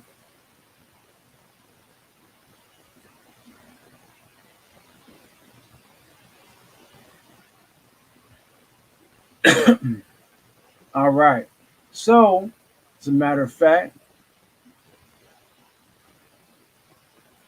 Enoch chapter 10. Then El Elyon, or the Most High, the great and holy one, spoke and sent Arsya Yelur to the son of Lamech, saying, say to him in my name, conceal yourself. This is talking about going to Noah. Then explain to him the consummation which is about to take place. For all the earth shall perish. The waters of a deluge shall come over the whole earth, and all things which are in it shall be destroyed. And now teach him how he may escape, and how his seed may remain in all the earth. Again, Yahuwah said to Raphael, bind Azazel hand and foot, cast him into darkness, and opening the desert which is in Dudael, cast him in there. Throw upon him hurled and pointed stones, covering him with darkness. There shall he remain forever. Let's keep it moving. Cover his face that he may not see the light, and at the great day of judgment let him be cast in the fire. Restore the earth which the angels have corrupted, and announce life to it, that I may revive it. All the sons of men shall not perish in consequence of every secret by which the watchers have destroyed and which they have taught their offspring.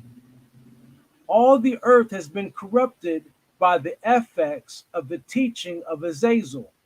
To him, therefore, ascribe the whole crime. To Gabriel also, Yahuwah said, go to the bastards, the reprobates, to the children of fornication, and destroy the children of fornication, the offspring of the watchers, from among men. Bring them forth and excite them one against another. Let them perish by mutual slaughter, for length of days shall not be theirs. They shall not entreat you, but their fathers shall not obtain their wishes respecting them. For they shall hope for eternal life, and that they may live each of them 500 years. To Mikael likewise, Yahuwah said, go and announce his crime to Semyaza and to the others who are with him, who have been associated with women, that they might be polluted with their impurity. And when all their sons shall be slain, when they shall see the perdition of their beloved, bind them for 70 generations underneath the earth, even to the day of judgment and of the consummation, until the judgment, the effect of which will last forever, be completed. Then shall they be taken away into the lowest depths of the fire and torments, and the confinement shall they be shut up forever. Immediately after this shall Shemyaza together with them burn and perish. They shall be bound until the consummation of many generations. Destroy all the souls addicted to lust, and the offspring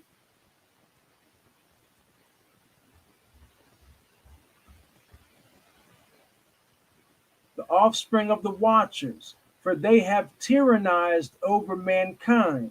Let every oppressor perish from the face of the earth. Let every evil work be destroyed. The plant of righteousness and the rectitude appear, and its produce become a blessing. What? The plant of righteousness and of rectitude appear, and its produce become a blessing. Righteousness and rectitude shall be forever planted with delight. And then shall all the Kodeshim, the holy and set apart, give thanks and live until they have begotten 1,000 children, while the whole period of their youth and their Shabbats shall be completed in peace. In those days, all the earth shall be cultivated in righteousness. What? In those days, all the earth shall be cultivated in righteousness. It shall be wholly planted with trees and filled with benediction. Every tree of delight shall be planted in it. In it shall vines be planted, and the vine which shall be planted in it shall yield fruit to satiety or satiety. Every seed which shall be sown in it shall produce for one measure 1,000, and one measure of olives shall produce 10 presses of oil. Purify the earth from all oppression, from all injustice, from all crime, from all impiety, and from all the pollution which is committed upon it. Exterminate them from the earth. Then shall all the children of men be righteous, and all nations. What? Then shall all the children of men be righteous. For doing what? Purify the earth from all oppression, from all injustice, from all crime. What is a crime? Which is sin. What is one of the commandments? Thou shalt not kill. From all impiety and from all the pollution which is committed upon it. Exterminate them from the earth. Then shall all the children of men be righteous, and all nations shall pay me divine honors, and bless me, and shall adore me. The earth shall be cleansed from all corruption, from every crime, which is what? Thou shalt not kill, and there's more. From all punishment and from all suffering, neither will I again send a deluge upon it from generation to generation forever. So, once again, in those scriptures, we get the fact that the Most High said that those souls of the giants are not going to pass over into eternal life, but their souls shall be condemned to this earth, in the waters, in the abyss, in the deep. And that only and only when we stop all the foolishness, when we start to replant the earth. Goodness, I've been trying to get to this point for a grip. Said the plant of righteousness and of rectitude. Okay, what is rectitude? Let's get there. Thought you'd never ask. Define rectitude. Morally correct behavior or thinking. Righteousness. Once again, the plant of righteousness and of rectitude appear, and its produce become a blessing. So the produce of rectitude and righteousness, which is morally correct behavior or thinking. Thou shalt not kill, and thou shalt not handle a dead carcass. Therefore, what the Most High gave us in His Torah is facts and true. His law, statutes, commandments, and judgments are perfect. They are beautiful. You should not be killing anything, and you should not be handling any dead carcasses. of any sort, no matter what it looked like. If it's dead, don't touch it. My goodness. I can only hope and pray that y'all are getting this. And can only hope and pray that y'all are sharing this information. Take it to the throne. I'm serious, family. This is serious. This is so serious. Morally right and correct thinking. Where is it morally right to justify murder? Killing. Actually, there's a difference between killing and murder. Murder is the killing of innocence. There is such a thing, as we saw in Torah, where if you killed somebody and you were guilty, there would be an avenger of the dead that would come for you, whether it be a family member or someone that knows good and well that what you did was wrong and you need to pay for it. You can only escape that by going to a sanctuary city, unless the avenger of death caught up with you and you were found guilty. If you are found guilty, the avenger of the death will get you and you are done. So there is a difference between killing and murder. Murder is the killing of innocence. What did any of these animals do to you to deserve your knife into their throats just so you can be satisfied by the consumption of all kinds of blood? This is all in the scriptures. It's all right there, but we be skipping over these things. We don't be paying attention to these things, family. So, like I said, I'm going to be obedient to the Most High. And I'm going to speak these things. I'm going to cry aloud and spare not. And I can only hope and pray that those that are truly seeking the Most High are going to do the same thing. Now, I'm not bashing nobody. I'm only trying to put these things into your ears that way you take it to the throne and cause you to research. Look deeper than surface level teaching. Look deeper than what is even offered to us. The Most High is definitely trying to reach out to y'all. He's definitely trying to get y'all to understand something. There is a difference between correct and moral thinking. What is truly correct and moral? Especially when the law, the eternal law, says thou shalt not kill. I love y'all, family. Let me go ahead and pray right quick. Pray us on out. And I got some music to play for y'all. Some good tunes to just praise the Most High and just calm down from all of my intensity that I've been bringing this evening and the Most High been putting in me, because I got a fire in my bones to serve him. And I'm telling y'all, I can't help it. I love y'all. Let me see here. Abu Yahuwah, Most High Yah of Yasharal, Most High Yah of Abraham, of Yatasak and Yaqua, the one true Elohim of all creation, creator of all the heavens and earth and everything within. Yahuwah, Sabaoth, I will become humbly before your throne, thanking you for this day, thanking you for this book reading, thanking you for the references, thanking you for everything that you've given us to understand what you've called us to truly do and how you've called us to truly be. Abba, we continue to ask forgiveness of our sins and iniquities, those things known and unknown, because a lot of the things in which we do, Abba, are unknown sins to us. We've been conditioned to do these things that are blameful, that are incorrect in your sight, but we don't know no better because we've been taught to do these things in this manner. So, Abba, please forgive us of our sin and iniquity, those things known and unknown.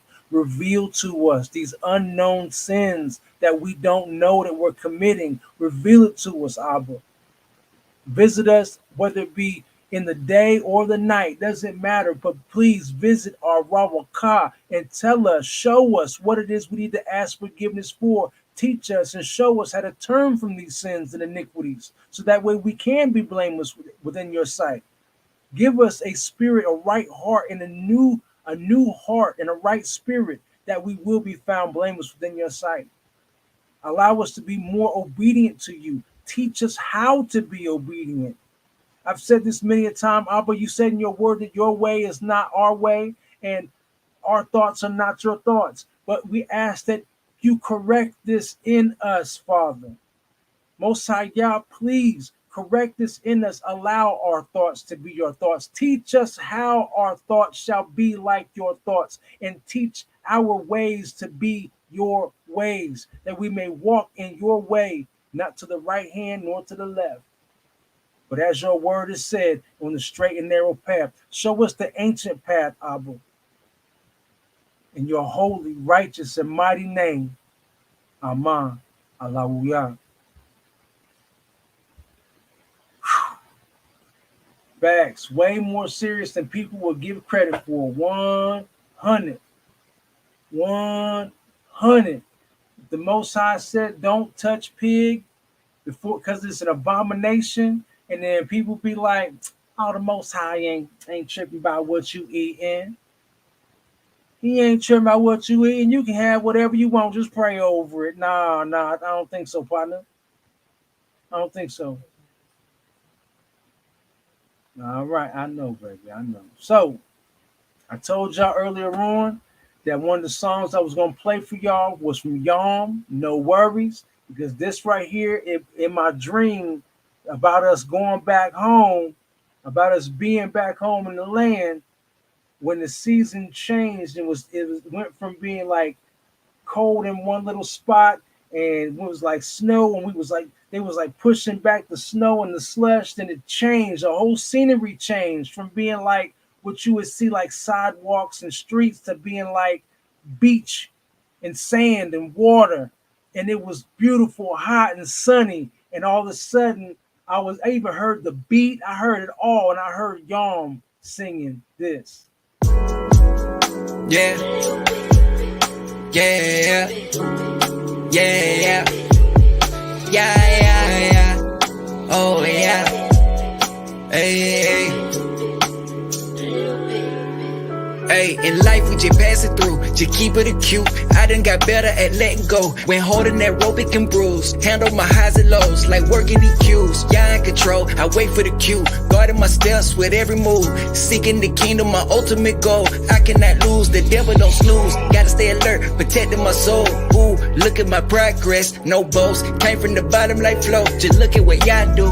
That old me don't know him no more. The new me just cruising the course. Dodging distractions, of course. I don't mind a playground for a devil. I won't give him no toy. Now I got what I hope for. All of my worries are no more. I'm living for y'all, don't care if they like it, cause either way I'm gon' pray for 'em. I stay from the fake, can't get involved. Most of my life we're living wrong. No, I'm not perfect, got issues. So all of my problems, Lil' Abba gon' solve them. I'm staying so focused, so I do not fall off. Don't care about riches or even what poppin'. Looking back on where I came from, I'm so happy that I'm here. Most people fold out of fear. Gotta know Abba for yourself. Don't make no idol of yourself. Gotta choose y'all when you need help. In life we just pass it through. Y'all gave us the clue. How can I settle in living wrong? Nah, I am not folded, I'll see it through. No idol, I'm moving on. No stuck in the glue, no season, no wrong. My mind is renewed. Serving my yeah in spirit and truth. Giving my best is all that I do. Care about my soul, not about the loot. Distractions on mute, my rook is in tune. Even at my lowest, I'm still blessed. Gotta be more than what the world expects. See, the world don't expect you to choose, yeah. But the cares of the world, it'll choke, yeah. When I was at a low state, y'all came and picked me up and took my mind to a new place. Now I got what I hope for. All of my worries are no more. I'm living for y'all, don't care if they like it, cause either way I'm gon' pray for 'em. I stay from the fake, can't get involved. Most of my life we're living wrong. No, I'm not perfect, got issues. So all of my problems, Lil' Abba gon' solve them. I'm staying so focused, so I do not fall off. Don't care about riches or even what poppin'. Looking back on where I came from, I'm so happy that I'm here. Most people fold out of fear. Gotta know Abba for yourself. Don't make no idol of yourself. Gotta choose y'all when you need help. All of my worries are no more. All of my worries are no more. All of my worries are no more. All of my worries are no more. All of my worries are no more. All of my worries are no more. All of my gave it all. Yeah. Yeah. Oh yeah.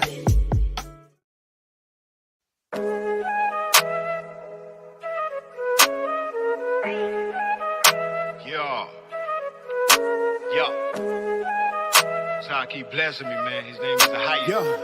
He blessed. Look. I ain't gotta have money rain to consider him blessing me.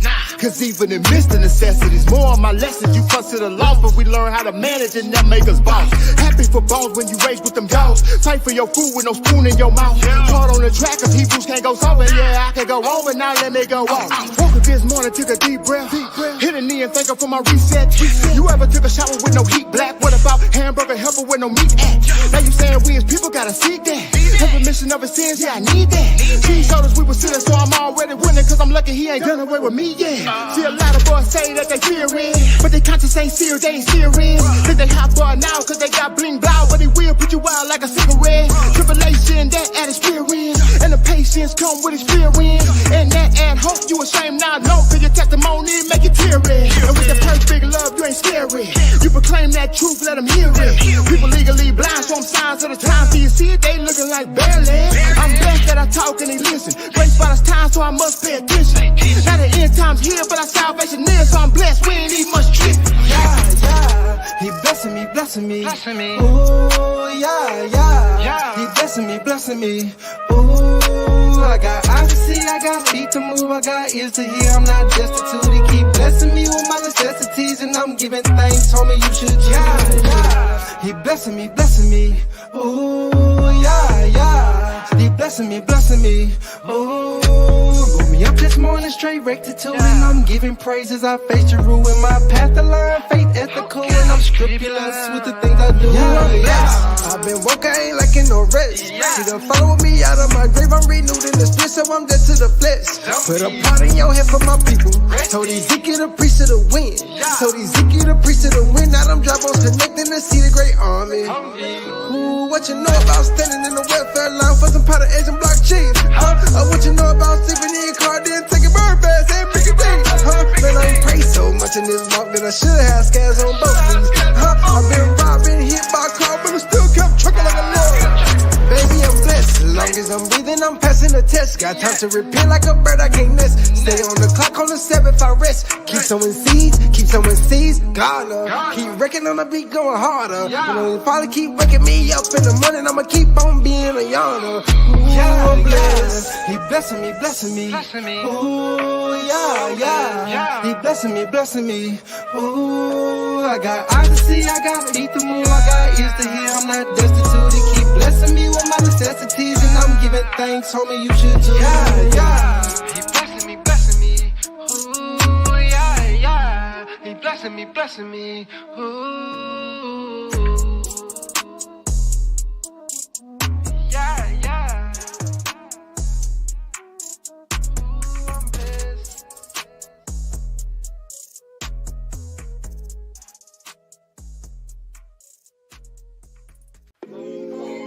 Yeah.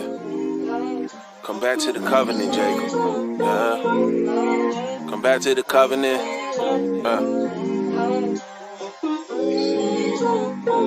In times. Okay, you took it too far. Come back to the covenant, Jacob. You spoiled, you used to be royal. The judges, they cover their faces. You fell in the hands of the wicked. Will you ever ask for forgiveness? It's such a tragedy, isn't it? Don't you remember them days? Back when the tribes were solid and none of the brothers had feminine ways. You had a temple in place. Back then you was Levitical. Why did you give it away? Just for a whip and a chain. We wasn't meant to be slaves. Your brother is still at your head. He never forgot what you did. He wishes the blessing was his. Look in your rearview mirror. You see them red and blue lights. Sorry you had it tonight. Keep calm. Hands on the wheel. This could be the end of your life. Gun in your face. Never read you your rights. What is this? Come back to the covenant, Jacob.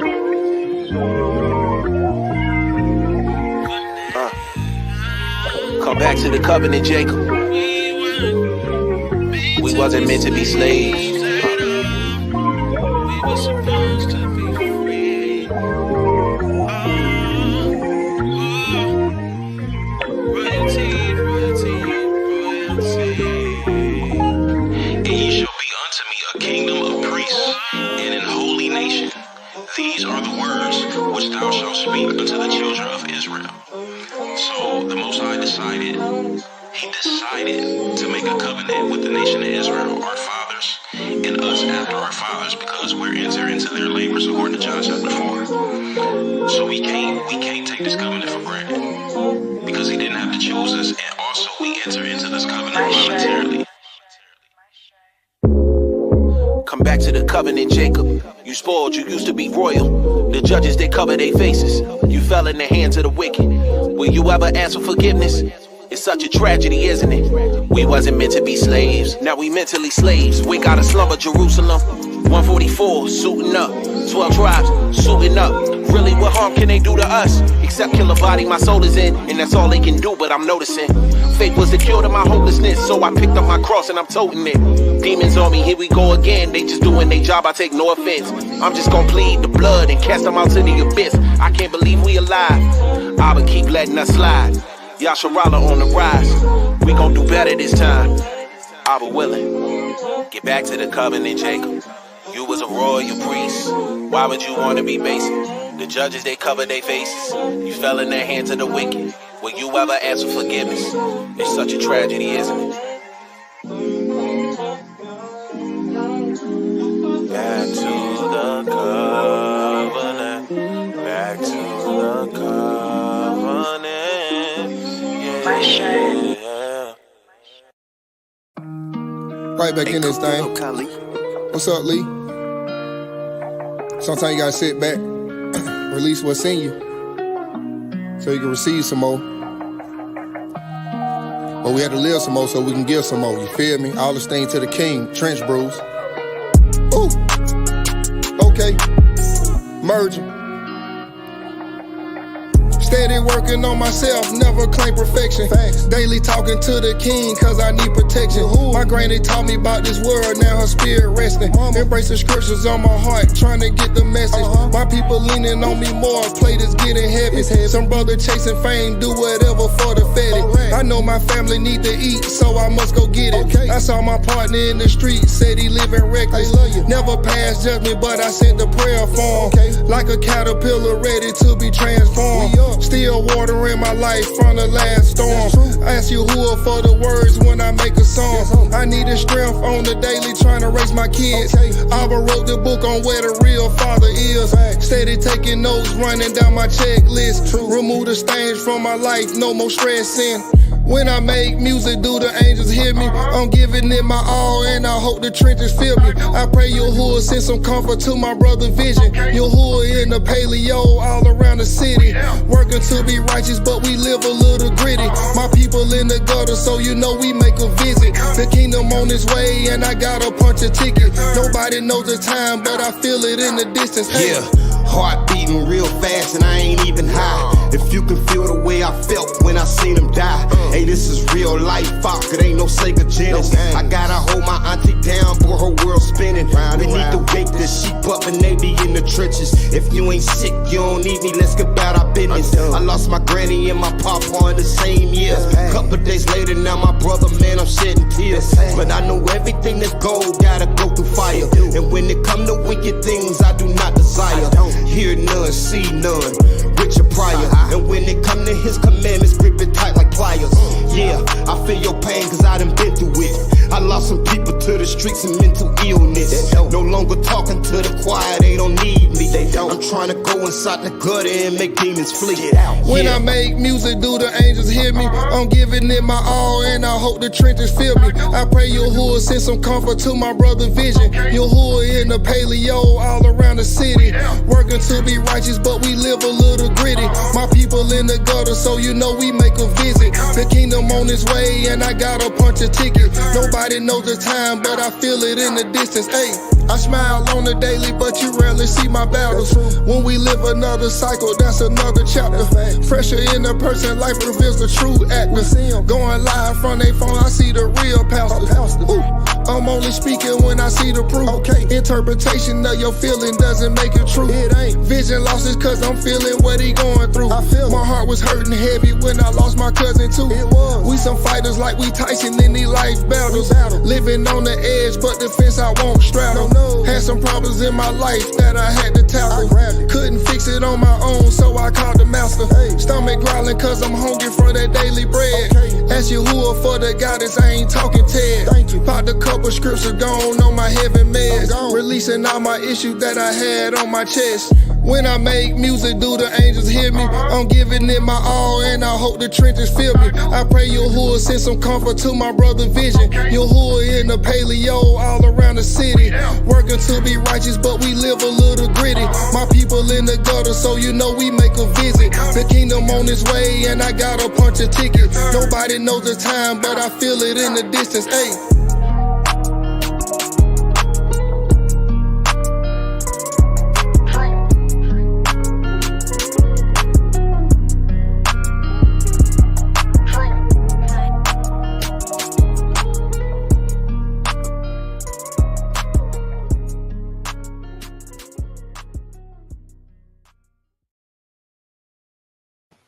All right, family. I pray this music was blessing to your eardrums and to kind of put some of the things into perspective, because I have this bad habit, or it's a good habit, of allowing certain songs to kind of speak my emotions, what I'm feeling, what the Most High done put upon me, and how I'm thinking and how I'm feeling, and at least to kind of compare with what we went through in the scripts or went through in a book or whatever we're going through here on Red Letter Rap. I at least try to make the music, be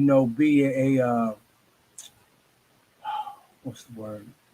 A compliment to what we're going over. All right. So I pray that this music has definitely done that and help y'all with some understanding on what the Most High has placed upon me to get through to y'all, whether it be the song about first and foremost, no worries. Now that I got what I came for, you know what I'm saying? Like the Most High just definitely blessing. I can't wait till we get home. And that was the song, now I got what I hope for. All of my worries is no more. I'm living for y'all. I don't care if they like it, because either way, I'm gonna pray for them. I stay from the fake. I can't get involved. I just can't do it. I can't mess with it. I can't do it.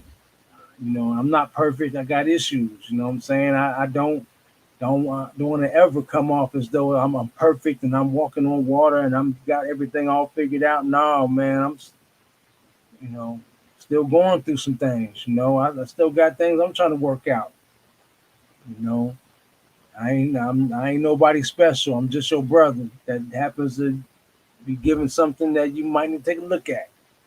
And then this song about that song, and then come back to the covenant. Come back to the covenant. You know what I'm saying? Come back. I'm trying to get y'all to come back to these understandings, these things that have been taken out of context. And then this release. You know what I'm saying? That's all of these things. I'm just trying to help y'all with. I'm trying to have the music be a compliment as to what we're going through, and I can only hope and pray that that what we're doing here on Red Letter Rap is a blessing to you. And I pray that y'all share this and get more people involved in this. It's not about the numbers. It's really about truly who's being fed. And like I said, y'all know that, I'm not putting my hand out saying I need y'all's money. I need some money, but I'm not going to sit here and put my hand out and try to charge y'all saying y'all need to hook me up just to get this understanding. No, I love y'all more than that. Family, I'm gonna say good night because Walls is gonna keep on rambling. Nope, we getting right back. Get in that bag, baby. I am tired, family. Very tired. Good night. I love you. Stay with your spirit. And tune in tomorrow for that interview. Yes, absolutely. Thank you for the reminder on that. Those who are doing work for the kingdom. Absolutely. Will be 1 o'clock Eastern time. Yep, 1 o'clock Eastern time, 4 o'clock West Coast Cali time. I don't know what that time is going to be like for you, Sister Rachel, over there in the UK, or Brother Gideon over there as well. Yeah, see, as soon as I say that, I didn't know you was tuning in, but yeah. But love y'all, family. Most High bless you and continue to grow you. And I pray that He reveals to you all that you need to know for your soul salvation. Shalom, Abedakah, to you always, family abroad, and we out.